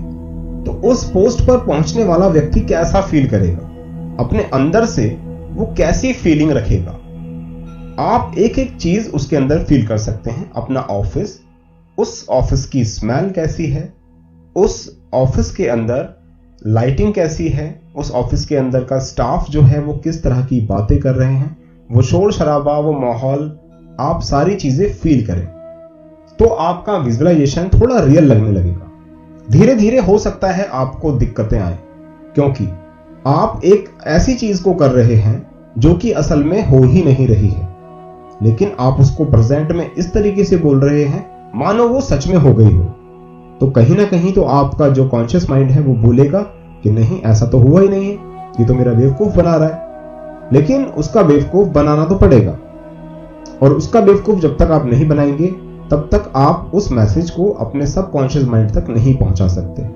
आपका कॉन्शियस माइंड आपके सबकॉन्शियस माइंड और आपके बीच में एक दीवार बन के खड़ा है, जो सब कुछ फिल्टर करके भेजता है। उसको पता है क्या सच है, क्या झूठ है, क्या प्रेजेंट है, क्या पास्ट है, क्या फ्यूचर है। एक एक चीज वो जानता है। तो आप उसको अगर बेवकूफ बनाते हैं तो ये आपकी बहुत बड़ी उपलब्धि है, ये ध्यान रखिए। लेकिन आपको तो बेवकूफ बनाना सीखना ही पड़ेगा। जब तक आप उसको बेवकूफ नहीं बनाएंगे अपने कॉन्शियस माइंड को, जो कि ये बता रहा है कि नहीं, ये रियलिटी नहीं है, ये प्रेजेंट नहीं है, प्रेजेंट तो कुछ और है, पर फिर भी आप ये प्रेजेंट उसको बताते जाएं, बार बार बताएं कि यही प्रेजेंट है, मैं उस पोस्ट पर हूं, मैं इतने रुपए कमा रहा हूं, मेरे साथ वो लड़का या लड़की है। तो आप इसको अगर बार बार करेंगे तो धीरे धीरे फीलिंग भी आने लगेगी और धीरे धीरे आप इसमें और गहरे होते चले जाएंगे। लेकिन आपको एक बात और ध्यान रखनी है, आप इसके अंदर बार बार कुछ ना कुछ छेड़खानी ना करें। जैसा विजुअल आप पहले दिन करते हैं वैसा ही आपको आखिरी दिन तक करना है। ऐसा ना हो कि आप हर चीज बार बार बदल रहे हैं, आप अपने ऑफिस की दीवारों के कलर बदल रहे हैं, आप अपने स्टाफ को 3 से 5 कर रहे हैं, 5 से 10 कर रहे हैं। नहीं, जैसा आपने एक बार लिख दिया है वैसा ही होना चाहिए। इसमें ज्यादा लालच करने की जरूरत नहीं, ना ही इसमें छेड़खानी की जरूरत है। इसमें कोई भी छेड़खानी नहीं होगी। जैसा विजुअल बन गया है वैसा ही आपको करना है। अब आते हैं आखिरी पॉइंट पर, जो कि बहुत जरूरी है और ज्यादातर लोग यहां पर चूक करते हैं। वो है कि विजुअलाइजेशन करने के बाद आपको एकदम से अपने प्रेजेंट में नहीं आना है, यानी कि जो रियलिटी है उसको आपको एकदम से फेस नहीं करना है। मान लीजिए आपने एक विजुअल किया किसी कार का और आप एकदम से सोच रहे हैं कि हाँ, मेरे पास वो कार है, मैं उसको चला रहा हूं, बहुत अच्छी ड्राइविंग में कर रहा हूं, उसमें बैठ के एकदम लग्जरी कार है, कंफर्टेबल है, रोड दिखाई दे रहा है, वाइपर्स दिखाई दे रहे हैं मिरर पर, एक एक चीज आप फील कर रहे हैं, बहुत मजा आ रहा है। अब आपने एकदम से कहा कि ओके, विजुअलाइजेशन खत्म हो गया, टाइम इज अप। अब आप एकदम से प्रेजेंट में आ जाते हैं और आप देखते हैं कि मेरे पास तो वो कार है ही नहीं, मेरे पास तो ये बाइक है, या मेरे पास तो साइकिल है, या मेरे पास तो साइकिल भी नहीं है। तो एकदम से प्रेजेंट में आने का मतलब है जो आपने अब तक किया वो सब बेकार हो गया, वो सब आपने मिट्टी में मिला दिया। तो आपको एकदम से प्रेजेंट में नहीं आना है। अगर एकदम से प्रेजेंट में आते हैं तो वो चीज काम नहीं करेगी, ये ध्यान रखिएगा। तो माइंड को इतना वक्त ना दीजिए कि वो उसको प्रेजेंट में देख सके कि आपने जो अभी बोला है वो झूठ बोला है। उसको इतना टाइम नहीं देना है। उसके लिए आपको क्या करना होगा? उसके लिए आप अपने हिसाब से कोई भी चीज इस्तेमाल कर सकते हैं, कोई भी टेक्निक इस्तेमाल कर सकते हैं। मैं एडवाइस करूंगा कि आप अपना विजुअलाइजेशन कंप्लीट करते ही कुछ ना सोचें, बस कोई गाना गाने लगे, कोई भी गाना। अब वो गाना जब आप गाएंगे तो आप कुछ और नहीं सोचेंगे। कम से कम आपको 20 या 25 सेकंड तक कुछ और नहीं सोचना है। तो आप 20 या 25 सेकंड तक कोई भी गाना गाने लगे। उससे क्या होगा? उससे आपका माइंड ये नहीं सोचेगा कि अभी जो कंडीशन है वो क्या है, नहीं। उसके बाद आप सोच सकते हैं कि आपकी कंडीशन क्या है, वहां तो आपको आना ही है। सीधी सी बात है, जो चीज रियल हो रही है उससे तो आप मुंह नहीं फेर सकते, वो तो चलेगा। लेकिन विजुअलाइज करने के बाद तुरंत आपको एकदम अपनी प्रेजेंट स्टेट में नहीं आना है। आपको कोई गाना गाने लगना है, कोई भी बात बोलने लगनी है, या कुछ भी आप करना चाहें वो कर सकते हैं। मैं आपको एडवाइस करूंगा गाना गाने की। ज्यादातर लोगों को मैं यही एडवाइस करता हूं क्योंकि ये सिंपल होता है और विजुअलाइजेशन के बाद आप तुरंत गाना स्टार्ट भी कर सकते हैं। कोई और दूसरे प्रोसेस करने में आपको समय लग सकता है। तो ये सारी चीजें आपको फॉलो करनी है अगर आप अपना विजुअलाइजेशन अच्छे तरीके से पूरा करना चाहते हैं। जो जो चीजें मैंने बताई उन चीजों को आपको ध्यान रखना है। आपका जो माइंड है वो हेल्दी स्टेट में हो, यानी आप मेडिटेशन करके उसको करें, नेगेटिव फीलिंग के साथ बिल्कुल ना करें। हाइजीन का ध्यान रखना है, जो मैंने बताया, आपको अपना मुंह धोके, हाथ धोके और कुल्ला करके ये सारी चीजें करनी है। चाहे वो सुबह करें या शाम को करें, आपको इस तरीके से करना ही करना है। टाइम मैंने बता दिया आपको कि दिन में 2 बार आपको करना है, एटलीस्ट आपको 2 बार करना ही करना है, मिनिमम टाइम ये है। और आप मॉर्निंग में कर सकते हैं उठते ही, आप नाइट में कर सकते हैं सोने से पहले। उसके बाद आपको ये फील करना है कि ये रियल में हो रहा है आपके साथ। एक एक चीज आपको फील करनी है। अगर आप शादी के लिए विजुअल कर रहे हैं और आप ये फील कर रहे हैं कि आपने एक शेरवानी पहनी हुई है, या आप लड़की हैं, आप ये फील कर रही हैं कि आपने एक लहंगा पहना हुआ है, तो उसका वेट भी फील करें कि उसका वेट देखो कितना भारी है जो चीज आपने पहनी हुई है। ऐसा ना हो कि आप कुछ और फील कर रहे हैं, आप कुछ और बोल रहे हैं, तो होगा भी कुछ और है, ये ध्यान रखिए। तो जैसा आप बोल रहे हैं वैसा आप फील करें। उसके बाद मैंने बताया फिर आपको कि आपको एकदम से प्रेजेंट स्टेट अपनी फील नहीं करनी है कि आप असल में हैं क्या, अभी नहीं, एकदम से नहीं करना है। थोड़ी देर बाद तो आप उस स्टेट में आ ही जाएंगे, डोंट वरी। तो ये सारी चीजें आपको ध्यान रखनी है जब आप विजुअलाइजेशन करने के लिए बैठें। अगली क्लासेस में इसको हम थोड़ा सा और डीपली समझेंगे और धीरे धीरे हम गहराई में जाते चले जाएंगे। लेकिन आपको अब ये काम शुरू कर देना चाहिए क्योंकि आपका विजुअलाइजेशन कंप्लीट हो चुका है। यहाँ पर आप समझ भी गए हैं किस तरीके से विजुअल करना है, तो बस करना शुरू कर दो। लेकिन करना है कंटिन्यूटी के साथ, आपको बीच में नहीं छोड़ना है। 2 दिन करके 4 दिन नहीं बैठना है। आई होप आपको ये बातें समझ में आई होंगी। मिलेंगे अगली क्लासेस में। बाय बाय, टेक केयर, खुदा हाफिज़, शब्बा खैर, हस्ता ला विस्ता।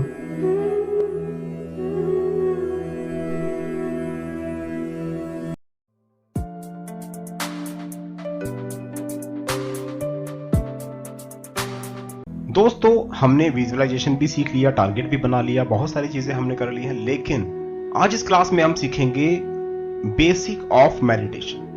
मेडिटेशन यानी ध्यान योग का थोड़ा सा बेसिक, उसके मूल मंत्र हम यहां पर सीखेंगे, जिससे कि आप अपने दिमाग को शांत रख पाएं, अच्छी नींद ले पाएं, जो कि आपके लिए बहुत जरूरी है, जो भी आप पाना चाहते हैं। और अगर आप अच्छे तरीके से मेडिटेशन करने लगेंगे तो उसके बाद अगर आप विजुअलाइजेशन करेंगे, आपने ये दोनों चीजें अगर एक साथ मिला दी, अपना मेडिटेशन भी और साथ में विजुअलाइजेशन भी, तो आप सोच भी नहीं सकते कितना अच्छा रिजल्ट आने वाला है आपका। जबरदस्त, मजा आ जाएगा। तो मेडिटेशन के लिए मैं आपको यहां पर 2 छोटी छोटी सी बातें बताऊंगा जो कि बिगिनर्स के लिए बहुत ही बेहतरीन साबित होती है। सबसे पहली चीज है ब्रीदिंग काउंट टेक्निक। आप इसको लेटते वक्त कर सकते हैं, आप इसको बैठे बैठे कर सकते हैं। ये टेक्निक बहुत ही सिंपल है।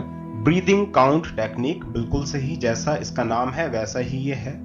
आपको अपनी सांसों को काउंट करना है। सबसे पहला बेसिक स्टेप ये है, अपनी सांसों को काउंट करें। मान लीजिए आप लेटे हैं और आपको नींद नहीं आ रही है, तो आप क्या करेंगे? आप गाने सुनने लगते हैं, या आप बहुत कुछ सोचने लगते हैं, या फिर आप नींद की दवाई खा लेते हैं, स्लीपिंग पिल ले लेते हैं, या फिर कुछ और आप करें। लेकिन मैं आपको बताऊंगा कि सबसे अच्छा उपाय इसका ये है कि आप इस चीज को करें। आप अपने जो सांस चल रही है आपकी, उसको आप काउंट करें, या तो बाहर छोड़ते समय या फिर अंदर लेते समय। 1 2 इस तरीके से। तो आप इसको काउंट करते रहें। अब आप ये ना पूछें कि कितना काउंट करना है। ठीक है, चलो मैं बता देता हूं कि आपको 100 तक काउंट करना है। 100 तक काउंट जब आप करेंगे तो आप ये महसूस करेंगे कि जितने विचार आपके दिमाग में चल रहे थे वो सारे के सारे धीरे धीरे हट गए हैं। क्यों? क्योंकि आपका दिमाग इतने सारे काम एक साथ नहीं कर सकता। आपने इस काम को थोड़ी सी अहमियत दे दी। अपने सांसों को गिनने पे आपने पूरा जोर लगा दिया, पूरा दिमाग लगा दिया, तो दिमाग अब दूसरे कामों को छोड़ देगा। उसको लगेगा कि ये काम जरूरी नहीं है, इस काम को करना जरूरी है। तो इसीलिए वो इस काम को बहुत गंभीरता से लेगा, बहुत ध्यान से इसको करेगा। तो ये काउंटिंग आपको करनी है। जब आप इस ब्रीदिंग एक्सरसाइज को करेंगे तो वहां पर आपको बहुत अच्छा फील होने लगेगा, बहुत सारे माइंड से विचार निकल जाएंगे। उसके बाद आपको क्या करना है? अगला स्टेप जो है, इसकी अगली स्टेज जो है, वो है ब्रीदिंग शॉर्टनर टेक्निक। शॉर्टनर यानी कि उसको छोटा करना, उस ब्रीदिंग को छोटा करना। अब छोटा किसी कैंची से काट के नहीं करना है। छोटा ऐसे करना है कि आप ये फील करें लेटे समय या बैठे समय कि आपका जो सांस है, आपकी जो ब्रीथ है, वो नाक से लेकर पेट तक जा रही है और पेट से लेकर नाक तक आ रही है। इस तरीके से आप इसको फील करें, करके देखें इसको।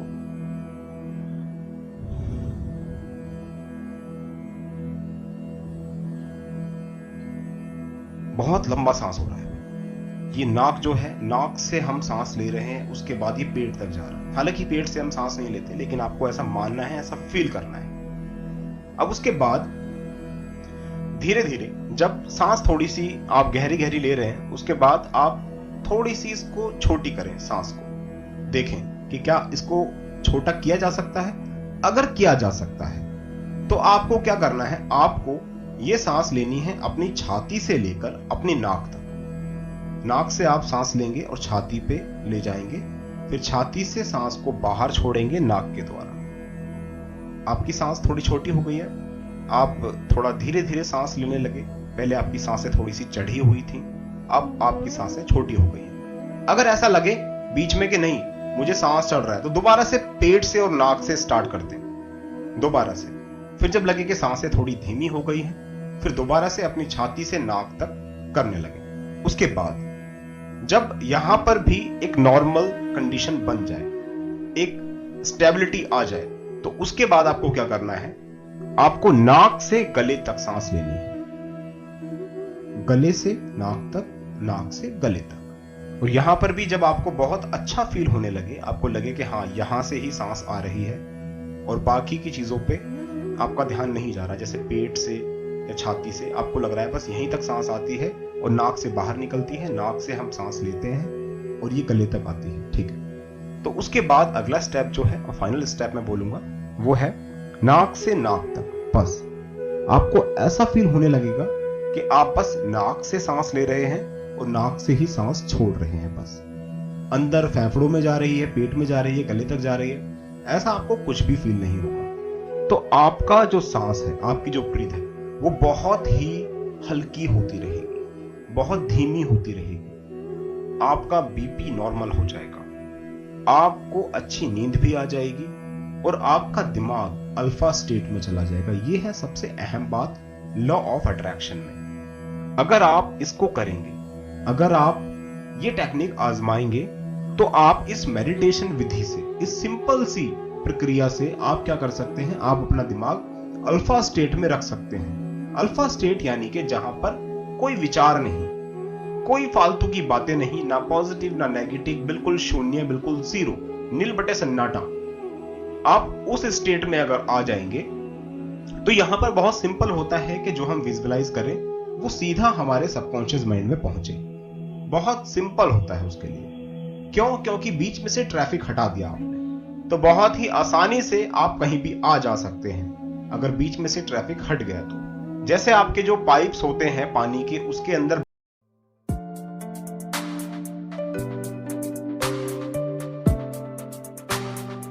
आपका टारगेट भी बन गया, आपने विजुअलाइजेशन को क्रिएट भी कर लिया और आप उसको अब विजुअलाइज भी कर रहे हैं विद मेडिटेशन। ओके, तो अब इसके बाद आपको क्या करना है? अब यहां पर आप लोग सोच रहे होंगे कि आपको वो टारगेट कैसे मिले। तो आज की ये क्लास होने वाली है बड़ी ही इंटरेस्टिंग, क्योंकि आज हम लोग बात करने वाले हैं अपॉर्चुनिटीज के बारे में। जो भी आपने टारगेट बनाया है, जिसका आप विजुअल कर रहे हैं, उसके लिए अपॉर्चुनिटीज कहां से मिलेंगी। अब ये अपॉर्चुनिटीज के बारे में हम लोग जानेंगे कि ये चीजें कहां कहां से आपके पास आ सकती हैं। असल में होता क्या है, हम लोग सारे काम कंप्लीट कर लेते हैं, टारगेट भी बना लेते हैं, विजुअल भी करते हैं, मेडिटेशन भी कर रहे हैं और ना जाने क्या क्या चीजें हम कर रहे हैं इन चीजों को मैनिफेस्ट करने के लिए। लेकिन हम लोग बस अपॉर्चुनिटीज को पहचान नहीं पाते। अपॉर्चुनिटीज हमारे पास आती हैं और चली जाती हैं, हमारे सामने होता है सब कुछ, लेकिन फिर भी हम पहचान नहीं पाते कि असल में ये फायदेमंद है या नहीं है। या कुछ लोगों को ये ही जानने में दिक्कत हो जाती है कि असल में ये अपॉर्चुनिटी है या नहीं है, या अपॉर्चुनिटी कहां से आएगी। तो इस चीज के बारे में हम यहां पर बात करने वाले हैं।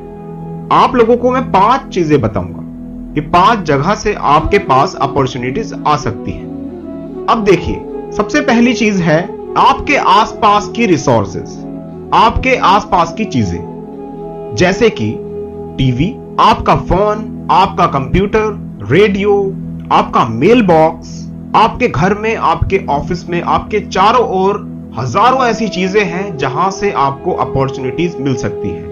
यह डिपेंड करता है आपके लाइफस्टाइल पर। आपका लाइफस्टाइल कैसा भी हो सकता है। आप बहुत कम चीजों को इस्तेमाल करते हैं, आप फोन को बहुत कम इस्तेमाल करते हैं, कंप्यूटर बहुत कम इस्तेमाल करते हैं, मायने नहीं रखता।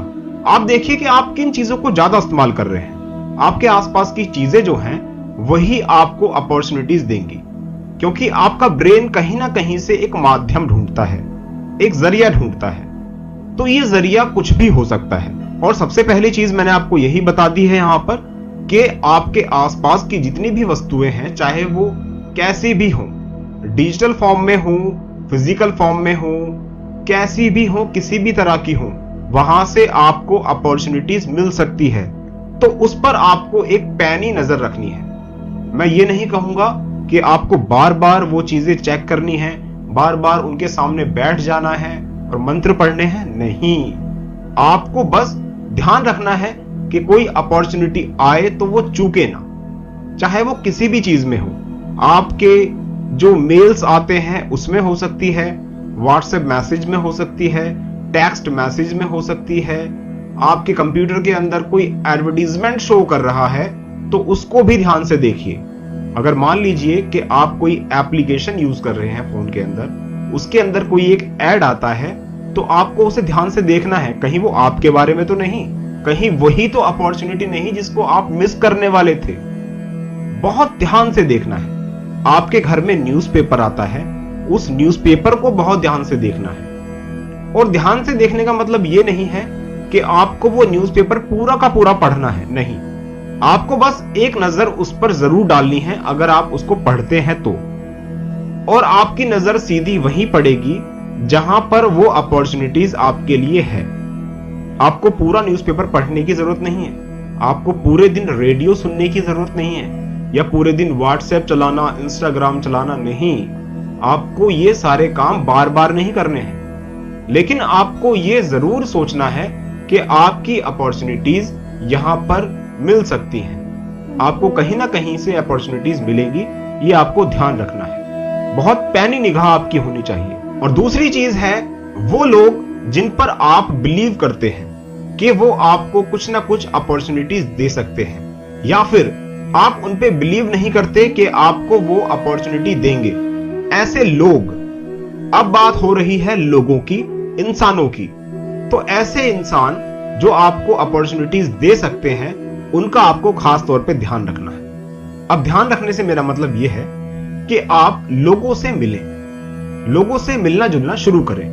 हो सकता है कुछ लोग ऐसे हैं जो आपसे मिलना चाह रहे थे बहुत दिनों से, लेकिन आप उनसे मिल नहीं रहे थे, आप उनको समय नहीं दे रहे थे। हो सकता है वो मीटिंग के लिए आपको बुला रहे हो और आप कुछ ना कुछ बहाना बनाते हो हर बार कि इस बार नहीं आ सकता, अब नहीं आ सकता। कोई आपको पार्टी में इनवाइट कर रहा है, आप मना कर देते हैं नहीं। तो अब आपको ऐसा नहीं करना है। अब अगर कोई ऐसी बात होती है, कोई आपको बुलाता है, तो आप मिलें, आप जाएं, खाने पर जाएं, बिजनेस मीटिंग्स में जाएं, जहां भी पॉसिबल हो आप जाएं, क्योंकि इन लोगों से आपको अब अपॉर्चुनिटी मिलने वाली है। हो सकता है पहले वो एक फजूल की बात थी, उससे आपको कुछ लेना देना नहीं था, आपको वहां कुछ नहीं मिलने वाला था। लेकिन अब जब आप इस चीज को इस्तेमाल कर रहे हैं, आप आकर्षण के सिद्धांत को इस्तेमाल कर रहे हैं, तो अब आपको वो लोग ही अपॉर्चुनिटी दे सकते हैं। ये ध्यान रखिए। या हो सकता है वो ना दें, उनके साथ कोई ऐसा इंसान वहां पर हो, वो आपको अपॉर्चुनिटी दे दे। कुछ भी हो सकता है। ये अंदाजा नहीं लगाना आपको, ना ही ये अंदाजा मैं लगाऊंगा कि कैसे होगा, किस तरीके से होगा। ऐसी फिल्म आपके माइंड में नहीं चलनी चाहिए। लेकिन कहीं ना कहीं आपके पास अपॉर्चुनिटी आएगी उन लोगों के द्वारा भी। तो मैंने आपको यहां पर यह चीज भी समझा दी कि लोगों से मिलना जुलना शुरू कर दीजिए। अगर आप पहले से मिलते हैं तो बहुत अच्छी बात है। इस बात को जरा सोच के देखिए। एक इंसान ये सोच रहा है कि मेरी कोई अच्छी सी नौकरी नहीं लगती, मैं बहुत परेशान हूं, मेरे पास अच्छी एजुकेशन है, अच्छे गट्स हैं, मैं काम कर सकता हूं, पर लेकिन जॉब नहीं मिल रही है। और वो ये हमेशा बोलता है कि यार जॉब कहां है, इस दुनिया में अब जॉब ही नहीं रही है, हमारा देश तो बेकार हो गया, यहां पर तो जॉब है ही नहीं, बेरोजगारी है।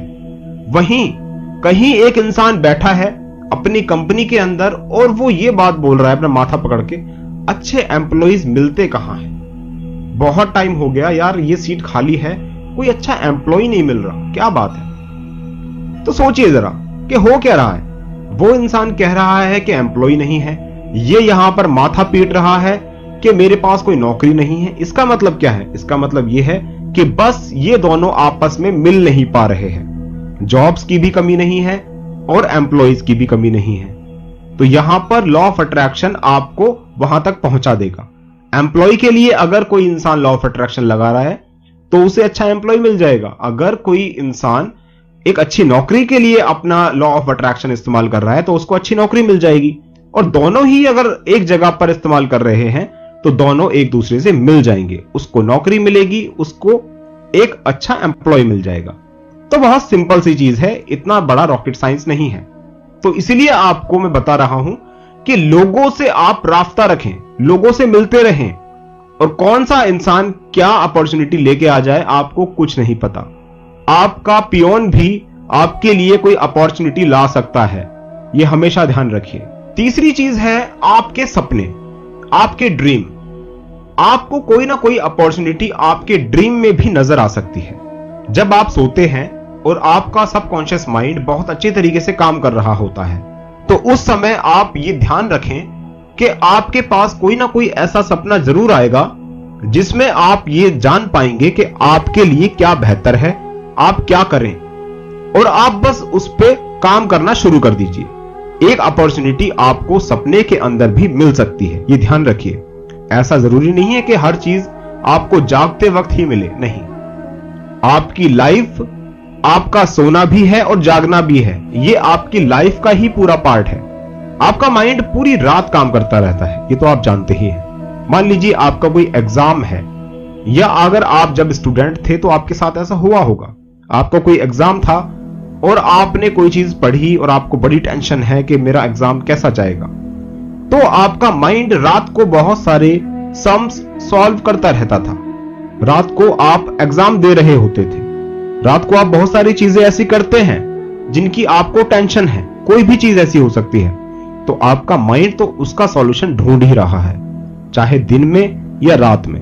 जिसका सॉल्यूशन दिन में नहीं मिल पाता है, उनके सॉल्यूशन वो रात को ढूंढ रहा होता है। तो यहां पर यह चीज क्लियर है कि आपको ड्रीम में भी कोई ना कोई ऐसी चीजें दिख जाएंगी जो कि आपके लिए अपॉर्चुनिटी हो सकती है, आपके लिए कोई अच्छी चीज हो सकती है जिनसे आपको आपका टारगेट मिल सकता है। अब आते हैं चौथी बात पर, आपकी पुरानी यादें या आपकी पुरानी चीजें। ऐसी बहुत सारी पुरानी यादें और पुरानी चीजें ऐसी हैं जो आपने बस ऐसे ही छोड़ रखी हैं, जिनका आप इस्तेमाल ही नहीं कर रहे हैं। सोचिए जरा, ऐसी मेमोरीज किसी काम में आप बहुत अच्छे थे किसी जमाने में, लेकिन आप उस क्वालिटी को अब भूल गए हैं। किसी ने आपको एक अपॉर्चुनिटी दी थी बहुत पहले, लेकिन आप अब उसको याद नहीं करते हैं क्योंकि आप अब किसी और बिजनेस में या किसी और जॉब में हैं। उसके बाद ऐसी बहुत सारी चीजें हैं जो आपके आसपास पड़ी हुई हैं, जो आपकी बहुत पुरानी है, जिनको आप उठाकर भी नहीं देखते। कुछ ऐसे विजिटिंग कार्ड्स होंगे जिनको आपने बरसों से नहीं देखा, वो बस धूल खा रहे हैं। तो अपॉर्चुनिटीज उनके अंदर भी छुपी हो सकती है। मेरे कहने से आप अपनी पुरानी अलमारी की, पुराने कबर्ड की सफाई करें, देखें उसके अंदर के क्या क्या चीजें आपको मिल सकती हैं। आपको अपॉर्चुनिटीज ढूंढनी नहीं है, वो आपके सामने अपने आप ही आ जाएंगी, ये ध्यान रखिए। लेकिन हां, ये एक बेहतर जरिया हो सकता है आपकी अपॉर्चुनिटीज के लिए। पांचवी बात, वो चीज जिसका ना तो आपने कभी अनुमान लगाया था, ना ही आप उसको कभी जानते हैं, ऐसी कोई भी चीज जो आपके ख्याल में कभी आई ही नहीं, वो आपके लिए अपॉर्चुनिटी ला सकती है। ये कुछ भी हो सकता है। मैंने कहा इसका आपने कभी अनुमान ही नहीं लगाया कि यहां से भी आपके पास अपॉर्चुनिटी आ सकती है, यहां से भी आप सफल हो सकते हैं। ऐसी कोई भी चीज हो सकती है। अब आप इसको अपने हिसाब से नहीं बना सकते, अपने हिसाब से नहीं सोच सकते, क्योंकि यह चीज ऐसी है जो आपको पता ही नहीं है, जिसके बारे में आपको बिल्कुल भी ज्ञान नहीं है, और ना ही इसके बारे में मैं जानता हूं कि यह क्या चीज है। किसी भी तरह की चीज हो सकती है, कोई भी इंसान हो सकता है, कुछ भी हो सकता है, ये ध्यान रखिए। तो मैंने यहां पर आपको 5 चीजें बताई कि 5 जगहों से आपके पास अपॉर्चुनिटीज आ सकती है, और आपको अपनी आंखें, कान और दिमाग बिल्कुल खुला रखना है। पहली चीज, आपके आसपास के गैजेट्स, आपकी आसपास की वस्तुएं, फोन, टीवी, रेडियो, ये सारी चीजें। उसके बाद मैंने आपको बताया कि जिन पर आप बिलीव करते हैं लोगों पर, या बिलीव नहीं भी करते हैं, आपके आसपास के इंसान, चाहे आपकी बिल्डिंग के बाहर खड़ा हुआ कोई चौकीदार हो, चाहे आपके घर में काम करने वाली कोई मेड हो, या फिर वो कोई छोटा बच्चा हो, अपॉर्चुनिटी कहीं से भी आ सकती है। मान लीजिए कोई सड़क पर पैम्पलेट्स बांट रहा है, तो अपॉर्चुनिटी उस इंसान के थ्रू आपके पास आ सकती है जिसको आप जानते ही नहीं। तो उस पैम्पलेट को भी नहीं छोड़ना है, उसे भी एक बार पढ़िए कि उसमें क्या लिखा है, क्योंकि अब जो भी चीज हो रही है आपके आसपास, वो आपके लिए ही हो रही है, ये ध्यान रखिए। वो किसी और के लिए नहीं हो रही है, वो आपके लिए हो रही है। तीसरी चीज मैंने आपको बताई थी कि आपका ड्रीम, आपके सपने उस अपॉर्चुनिटी को आपके पास ला सकते हैं। आपके गोल तक पहुंचाने में आपके सपने बहुत उपयोगी साबित हो सकते हैं। बहुत सारी चीजें माइंड में आएंगी रात को सोते समय, और मॉर्निंग में आप उन्हें याद भी रख पाएंगे। जिन सपनों को आप मॉर्निंग में याद रख पाएं, वही अपॉर्चुनिटीज हैं। जिनको आप रात में देखते हैं और भूल जाते हैं, नहीं, मैं उन सपनों की बात नहीं कर रहा। आपको सुबह वो चीज याद भी रहनी चाहिए। और उसके बाद फिर मैंने बताया कि आपकी पुरानी चीजें और पुरानी मेमोरीज, ये चीजें भी बहुत ही हेल्पफुल हैं। आप उनको भी दोबारा से एक बार रिवाइंड करके देखिए कि आपको क्या क्या अपॉर्चुनिटीज मिल चुकी थी, कौन कौन से लोग आपसे कभी मिले थे। अपने कॉन्टैक्ट नंबर को एक बार दोबारा से देखिए, घुमाइए, रिमाइंड कीजिए, उन सारी बातों को रिकॉल कीजिए, क्या क्या हुआ था आपके साथ बहुत पहले, तो उससे भी आपको अपॉर्चुनिटीज मिलेगी। उसके बाद मैंने बताया था कि कोई ऐसी चीज कि आपने जो कभी ना सोची हो, ना कभी देखी हो, ना कभी सुनी हो, वहां से भी आपको अपॉर्चुनिटीज मिल सकती है। तो ये 5 चीजें मैंने आपको बताई। इन 5 जरियों से हमेशा हमें अपॉर्चुनिटी मिलती है, क्योंकि यही एक जरिया है जो इस धरती पर काम करता है। क्योंकि आप अगर इस धरती के हैं, तो इस धरती पे रहकर ही और इस तरह के नियमों को फॉलो करके ही आप कुछ पा सकते हैं। आपको सब कुछ यहीं का फॉलो करना पड़ेगा। कोई आसमान से नहीं टपकेगी कोई चीज, कोई एंजल नहीं खड़ा हो जाएगा आपके सामने आके कि लो इस चीज को कर लो तो ये हो जाएगा, नहीं। इन भौतिक नियमों को इस्तेमाल करने के बाद ही आपको कुछ मिलेगा, यह हमेशा ध्यान रखिए। तो उम्मीद है आपको समझ में आ गया होगा कि अपॉर्चुनिटीज कहां कहां से आएंगी, और आपको ध्यान रखना है कि कोई अपॉर्चुनिटी चूके ना, क्योंकि आपके सामने आएगी तो आपको पहचानना पड़ेगा। आपको अपने माइंड को बहुत ही कॉन्शियस रखना है। अगर आप कॉन्शियस रहेंगे हर एक चीज को लेकर, फोन चलाते वक्त कॉन्शियस रहेंगे कि क्या हो रहा है, और आप कॉन्शियस रहेंगे हर एक इंसान से बात करते वक्त, तो आप इस अपॉर्चुनिटी को पहचान लेंगे। ऐसा ना हो कि बस एक्सीडेंटली आपके सामने कोई चीज हुई और आपको पता ही नहीं लगा। नहीं, सब कुछ आपके सामने जो भी होगा वो आपको पहचानना है, आपको देखना है कि कैसे हो रहा है, क्या हो रहा है, मेरे लिए क्या है, इसके अंदर एक एक चीज आपको पहचाननी है। तो उम्मीद है आपको ये क्लास पसंद आई होगी। अब हम मिलेंगे अगली क्लास में।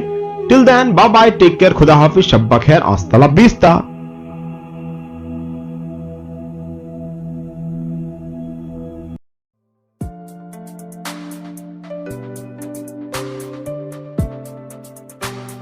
उम्मीद है आपका विजुअलाइजेशन बहुत अच्छे तरीके से चल रहा होगा, साथ में आप मेडिटेशन भी कर रहे होंगे और आपको कुछ अच्छे साइन भी दिख रहे होंगे।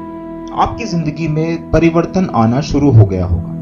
आपका दिमाग अब पहले जैसा नहीं रहा। आप अब अलग तरीके से सोचने लगे हैं। अब आप अलग तरीके के इंसान बन गए हैं। अगर सारी चीजें बहुत सही ढंग से चल रही हैं तो आज की क्लास के लिए तैयार हो जाइए। आज का टॉपिक है डिजर्व योर टारगेट। हाँ, बिल्कुल सही समझ रहे हैं आप। आपको अपने लक्ष्य के लायक बनना होगा। जो भी आप पाना चाहते हैं, चाहे वो कोई अच्छी नौकरी हो, बिजनेस हो, पैसा हो, कार हो, मोबाइल हो, बॉयफ्रेंड हो, गर्लफ्रेंड हो, पति हो, पत्नी हो, कोई भी चीज, आपको उसके लायक बनना होगा। आपको खुद अपने आप को उसके लायक पहले से ही बनाना होगा। सबसे पहली चीज है फिजिकली। आपको फिजिकली प्रिपेयर होना होगा उस टारगेट को अचीव करने के लिए। अब यहां पर फिजिकली का मतलब यह है आपकी बॉडी लैंग्वेज, आपके कपड़े, आपके बाल, आपकी पूरी पर्सनैलिटी, आपकी फिजिकल स्टेट है। चाहे आपका टारगेट कोई भी हो, कैसा भी हो, उसे पाने के लिए आपको वैसा ही बनना होगा। सोचिए जरा कि अगर आप एक कंपनी के मालिक बनना चाहते हैं तो आपकी फिजिकल स्टेट क्या होनी चाहिए, आपके आउटफिट्स कैसे होने चाहिए, आपका हेयर स्टाइल कैसा होना चाहिए, आप किस तरह चलेंगे, किस तरह बैठेंगे, आप किस तरह दिखेंगे, ये बहुत जरूरी है। आपको अपनी फिजिकल स्टेट वैसी ही बनानी होगी जैसे कि आपकी फिजिकल स्टेट होनी चाहिए उस लक्ष्य को प्राप्त करने के लिए। अगर आप किसी नौकरी की तलाश में हैं तो आपकी फिजिकल स्टेट उस एम्प्लॉय की तरह होनी चाहिए जो एम्प्लॉय उस जगह पर फिट बैठता हो। अगर आप कंपनी के मालिक बनना चाहते हैं तो आपकी फिजिकल स्टेट वैसी ही होनी चाहिए। जरा सोचिए, अगर आप कंपनी के मालिक हैं और कंपनी के अंदर एंटर करते हैं तो लोग आपको कैसे ग्रीट करते हैं? Hi, hello, good evening, good afternoon, good morning, ये सारी चीजें बोलते हैं। तो आप उनको किस तरह से रिप्लाई करते हैं? आप उनको कैसे ग्रीट करेंगे? आपकी बॉडी लैंग्वेज, बिल्कुल आप अपने ऑफिस के अंदर किस तरह दाखिल होंगे, वो एटीट्यूड आपके अंदर होना चाहिए। यही है आपकी फिजिकल स्टेट। आप अभी से उस तरह के कपड़े पहने, आप अभी से उस तरह के शूज पहने, अभी से उस तरह की स्माइल अपने फेस पर रखें, अपना हेयर स्टाइल, एक एक चीज आप चेंज करें अपनी जो अभी की स्टेट है। अगर वो उस सिचुएशन से मैच नहीं होगी जो कि आप बनाना चाहते हैं, जो कि आप विजुअलाइज करना चाहते हैं, तो आप उस लक्ष्य तक कभी नहीं पहुंच पाएंगे। आपको उस लक्ष्य के लिए डिजर्विंग होना पड़ेगा। क्या आप उसको फिजिकली डिजर्व करते हैं? क्या आप सचमुच में वैसे बन सकते हैं? अगर हाँ, अगर आप वैसे बन सकते हैं अभी से, तो आप उस लक्ष्य को आराम से पा लेंगे। ये थी बात फिजिकल स्टेट की। इसके अंदर आप बहुत सारी चीजें और भी शामिल कर सकते हैं जो भी फिजिकल स्टेट में आए। अब जब आपने अपने आप को फिजिकली वैसा बना लिया जैसा आप बनना चाहते थे, तो उसके बाद बात आती है मेंटल प्रिपरेशन की। आपको मेंटली वैसा बनना पड़ेगा जैसा कि आपके प्रोफेशन में जरूरी है। अगर आप किसी कंपनी के मालिक बनना चाहते हैं तो उस कंपनी के मालिक की तरह सोचना शुरू करना होगा। अगर आप एक डॉक्टर बनना चाहते हैं तो आपको अभी से एक डॉक्टर वाली थिंकिंग रखनी होगी, उनके जैसा पेशेंस रखना होगा, उनके जैसी पोलाइटनेस रखनी होगी। वो सारी चीजें जो एक मेंटल स्टेट के अंदर आती हैं, वो सारी चीजें आपको फॉलो करनी होगी। अगर आप एक आर्टिस्ट या पेंटर बनना चाहते हैं तो आपको वैसा ही सोचना होगा जैसे कि एक पेंटर सोचता। आपको हर चीज में से कुछ ना कुछ ऐसा ढूंढना होगा जो एक आर्ट हो, जो कलरफुल हो। आप हर जगह पेंटिंग सोचेंगे, आप हर जगह कुछ ना कुछ आर्ट निकालेंगे। अगर आप एक पुलिसमैन बनना चाहते हैं तो आपको एक पुलिस वाले की तरह सोचना शुरू करना होगा।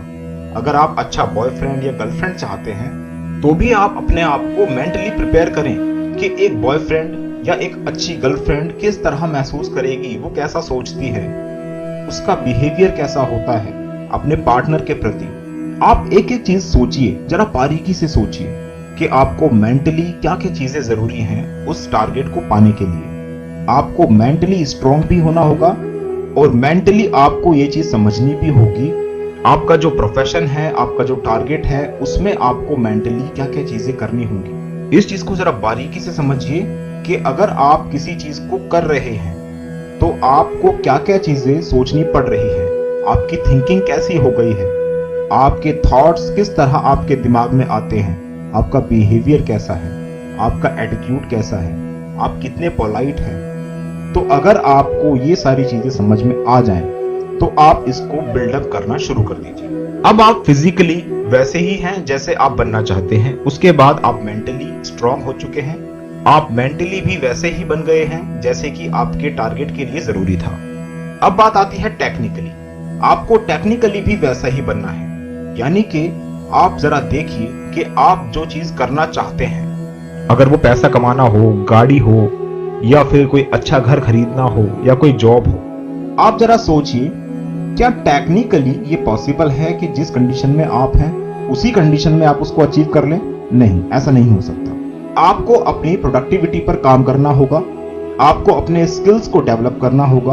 आप देखिए कि आप कितने एफिशिएंट हैं उस काम को करने के लिए, आप कितने कैपेबल हैं। तो ये सारी चीजें आपको देखनी है, आपके स्किल्स यहां पर मैटर करते हैं। तो टेक्निकली वैसा ही बनना होगा आपको जैसा कि आपका टारगेट आपसे डिमांड करता है। अगर आप एक अच्छे डॉक्टर बनना चाह रहे हैं लेकिन आप ये सोच रहे हैं कि मैं वैसी चीजें नहीं करूंगा, मैं वो चीजें सीखूंगा ही नहीं, बस लॉ ऑफ अट्रैक्शन इस्तेमाल करूंगा और डॉक्टर बन जाऊंगा, नहीं, ऐसा नहीं हो सकता। आप लॉ ऑफ अट्रैक्शन कितना भी इस्तेमाल कर लीजिए, कितना भी विजुअलाइज आप कर लें, लेकिन आप किसी की सर्जरी नहीं कर सकते। ये ध्यान रखिए, लॉ ऑफ अट्रैक्शन किसी की सर्जरी नहीं करवा सकता आपसे। आपको टेक्निकली वहां पर स्ट्रांग बनना होगा, टेक्निकली अपने आप को प्रिपेयर करना होगा। ये चीज आपको ध्यान रखनी है। तो जरा सोचिए कि क्या है आपका टारगेट और उस टारगेट के लिए आपको टेक्निकली क्या क्या चीजें चाहिए, आपको क्या क्या गट्स चाहिए, क्या क्या स्किल्स आपके अंदर होने चाहिए। हो सकता है आपको इंग्लिश भी सीखनी पड़े तो सीखिए, हो सकता है बॉडी लैंग्वेज क्लास आपको लेनी पड़े तो लीजिए, हो सकता है कोई टेक्निकल कोर्स आपको करना पड़े तो आपको करना है, बिल्कुल करिए। तो आपको टेक्निकली भी स्ट्रांग होना है, टेक्निकली भी आपको वैसा ही बनना है जैसा कि आपका टारगेट डिमांड कर रहा है।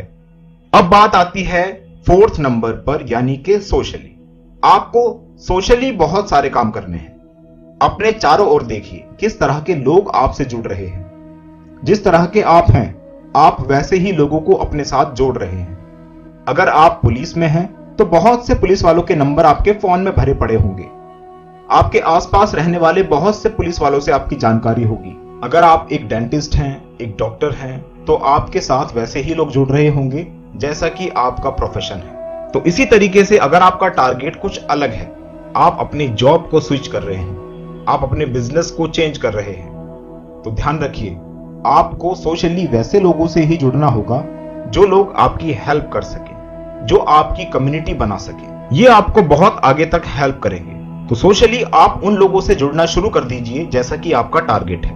वैसे तो आप इन लोगों से अपने आप ही जुड़ने लगेंगे, लेकिन आपको अपनी तरफ से भी थोड़ा सा एफर्ट करना है। आप उन लोगों को ढूंढिए जो आपके लिए सोशली बहुत फायदेमंद हो सकते हैं। जिस भी तरह का आप काम करने वाले हैं उस तरह के लोगों को अपने साथ जोड़िए, अपने साथ व्हाट्सएप पे रखिए, फेसबुक पर रखिए। आप उन लोगों से पर्सनली बात कर सकते हैं, उनको दोस्त बनाइए, उनके विजिटिंग कार्ड शेयर कीजिए, उनके साथ अपने विजिटिंग कार्ड्स एक्सचेंज करें, उन लोगों के साथ बैठना उठना शुरू करें। तो आपको एक अलग कम्युनिटी बनानी है अगर आपने अलग टारगेट बनाया हुआ है। तो आप फिजिकली प्रिपेयर हो चुके हैं, मेंटली आप प्रिपेयर हो चुके हैं, आप उसके बाद टेक्निकली प्रिपेयर हो चुके हैं, अब आप सोशली भी प्रिपेयर हो गए हैं। अब बात आती है लिटरली। ये बहुत जरूरी चीज है और बहुत से लोग इसको मिस कर जाते हैं। आपको लिटरली वैसा ही बन जाना है जैसे कि आपका टारगेट है। सोच लीजिए जैसा कि आपका टारगेट है। मान लीजिए आप एक अच्छे बिजनेसमैन बनना चाहते हैं, आपने विजुअलाइज कर रखा है कि मुझे बिजनेसमैन बनना है, तो आपको आज से ही ये सोच लेना है कि मैं एक बिजनेसमैन हूं और मैं एक बिजनेसमैन की तरह ही सोचता हूं, मैं बिजनेसमैन की तरह ही दिखता हूं, उसी तरह के मेरे दोस्त हैं, मेरे अंदर उसी तरह की काबिलियत है और आप वैसे ही बिल्कुल अपने आप को महसूस करने लगे। यानी कि आज से आप एक बिजनेसमैन ही हैं। कहीं भी अगर कोई भी बात हो रही है तो आपको एक बिजनेसमैन की तरीके से ही बात करनी है। आपको अपनी राय रखनी है एक बिजनेसमैन की तरह। कहीं भी आप मिलें, चाहे अनजान लोगों से मिलें, वहां भी आपको देखकर वो लोग समझ जाएं कि आप एक बिजनेसमैन हैं। आपका बिजनेस कुछ भी हो सकता है या आपका टारगेट भी कुछ और हो सकता है, लेकिन आपका जो टारगेट है आपको उसी तरीके से फील करना है। डॉक्टर है तो डॉक्टर बन के रहिए आज से ही, लिटरली आपको डॉक्टर ही बनना है, ये ध्यान रखिए। अगर आपका टारगेट अमीर बनने का है तो आपको अभी से अपने आप को अमीर दिखाना होगा। आप लिटरली ये फील कर लीजिए कि बस मैं एक अमीर इंसान हूं। अगर कोई अनजान व्यक्ति आपसे पूछे कि भाई साहब आप किस कैटेगरी को बिलोंग करते हैं, आप पुअर हैं, आप मिडिल क्लास हैं, आप रिच हैं, तो आप बेझिझक ये बोले बिल्कुल मैं रिच हूं। आप ये ना सोचें कि वो इंसान आपसे पैसे मांग लेगा या कुछ और, नहीं, आपको ऐसा बोलना ही नहीं है। अक्सर हम लोग ये गलती कर बैठते हैं कि कोई हमसे कुछ पूछता है कि भाई कैसा चल रहा है काम, हम बोलते हैं यार बस ठीक है यार, कट रही है लाइफ, चल रहा है ये वो। नहीं, ऐसा नहीं बोलना आपको एकदम से बोलना है बहुत बढ़िया, फुल स्विंग, बहुत बढ़िया चल रहा है काम, पैसा बहुत है पैसा। आपको हमेशा ये दिखाना है और ये डर निकाल दीजिए कि आपसे कोई पैसा मांगेगा। आपको अपने आप को रिच दिखाना होगा। तो जो भी आपका टारगेट है उसके अकॉर्डिंग आपको बनना होगा। यहां पर मैंने आपको 5 चीजें बता दी कि आप किस तरीके से अपने ड्रीम के लिए डिजर्विंग बन सकते हैं। सबसे पहली चीज, फिजिकली आपको वैसे ही रहना है जैसे कि आप अपने टारगेट को अचीव करने के बाद रहेंगे। उसके बाद है मेंटली, आप अपने दिमाग को ऐसे प्रिपेयर करें कि यानी कि आप वैसे ही हंसें, वैसे ही सोचें, वैसे ही दुनिया को देखें जिस तरीके से आप उस प्रोफेशन में आके देखने वाले हैं। उसके बाद है टेक्निकली, आप अपनी एबिलिटी पर, अपने स्किल्स पर काम करेंगे। सोशली आप उन लोगों से जुड़ें जो कि आपके प्रोफेशन से जुड़े हुए हैं। फिर है लिटरली, यानी आपको सचमुच में वैसा ही बन जाना है। आपको देखकर लगना चाहिए कि हाँ, ये बंदा एक बिजनेसमैन है, ये बंदा एक डॉक्टर है, ये बंदा एक पुलिसमैन है, ये बंदा एक डिटेक्टिव है। कुछ भी जो भी आपने सोचा हुआ है आपको वैसे ही बन के रहना है। लोग चाहे आपको पागल कहें, पर लेकिन आपको ऐसा ही करना है। तो ध्यान रखिए, पागल लोग ही दुनिया बदलते हैं। समझदार लोग एक छोटी मोटी नौकरी कर रहे हैं और वहीं पर करते करते दम तोड़ देंगे, ये ध्यान रखिए। तो उम्मीद है आप लोगों को ये बातें समझ में आ गई होंगी। अब मिलेंगे हम अगली क्लास में जहां कुछ और इंटरेस्टिंग चीजें हम लोग सीखने वाले हैं। Till then bye bye, take care, खुदा हाफिज़, शब बखैर, हस्ता ला विस्ता। हर एक इंसान की प्रॉब्लम्स अलग अलग होती हैं और सभी को अलग अलग तरह के ही ट्रीटमेंट्स की आवश्यकता होती है। किसी को लॉ ऑफ अट्रैक्शन चाहिए क्योंकि उसे किसी को अट्रैक्ट करना है, किसी इंसान को, पैसे को, अपनी हेल्थ को अट्रैक्ट करना है। कुछ लोगों को मेडिटेशन करना है, वो लोग अपने आप को शांत रखना चाहते हैं, स्पिरिचुअल होना चाहते हैं। कुछ लोगों को अपनी बुरी यादों को भुलाना होता है, तो उनके लिए हिप्नोसिस थेरेपी होती है। यहाँ मैं बात करने जा रहा हूँ अपनी प्रीमियम सर्विस के बारे में। मेरी प्रीमियम सर्विस के अंदर पर्सनल सेशंस होते हैं जिसमें आप और मैं कॉल पर बात करेंगे। ये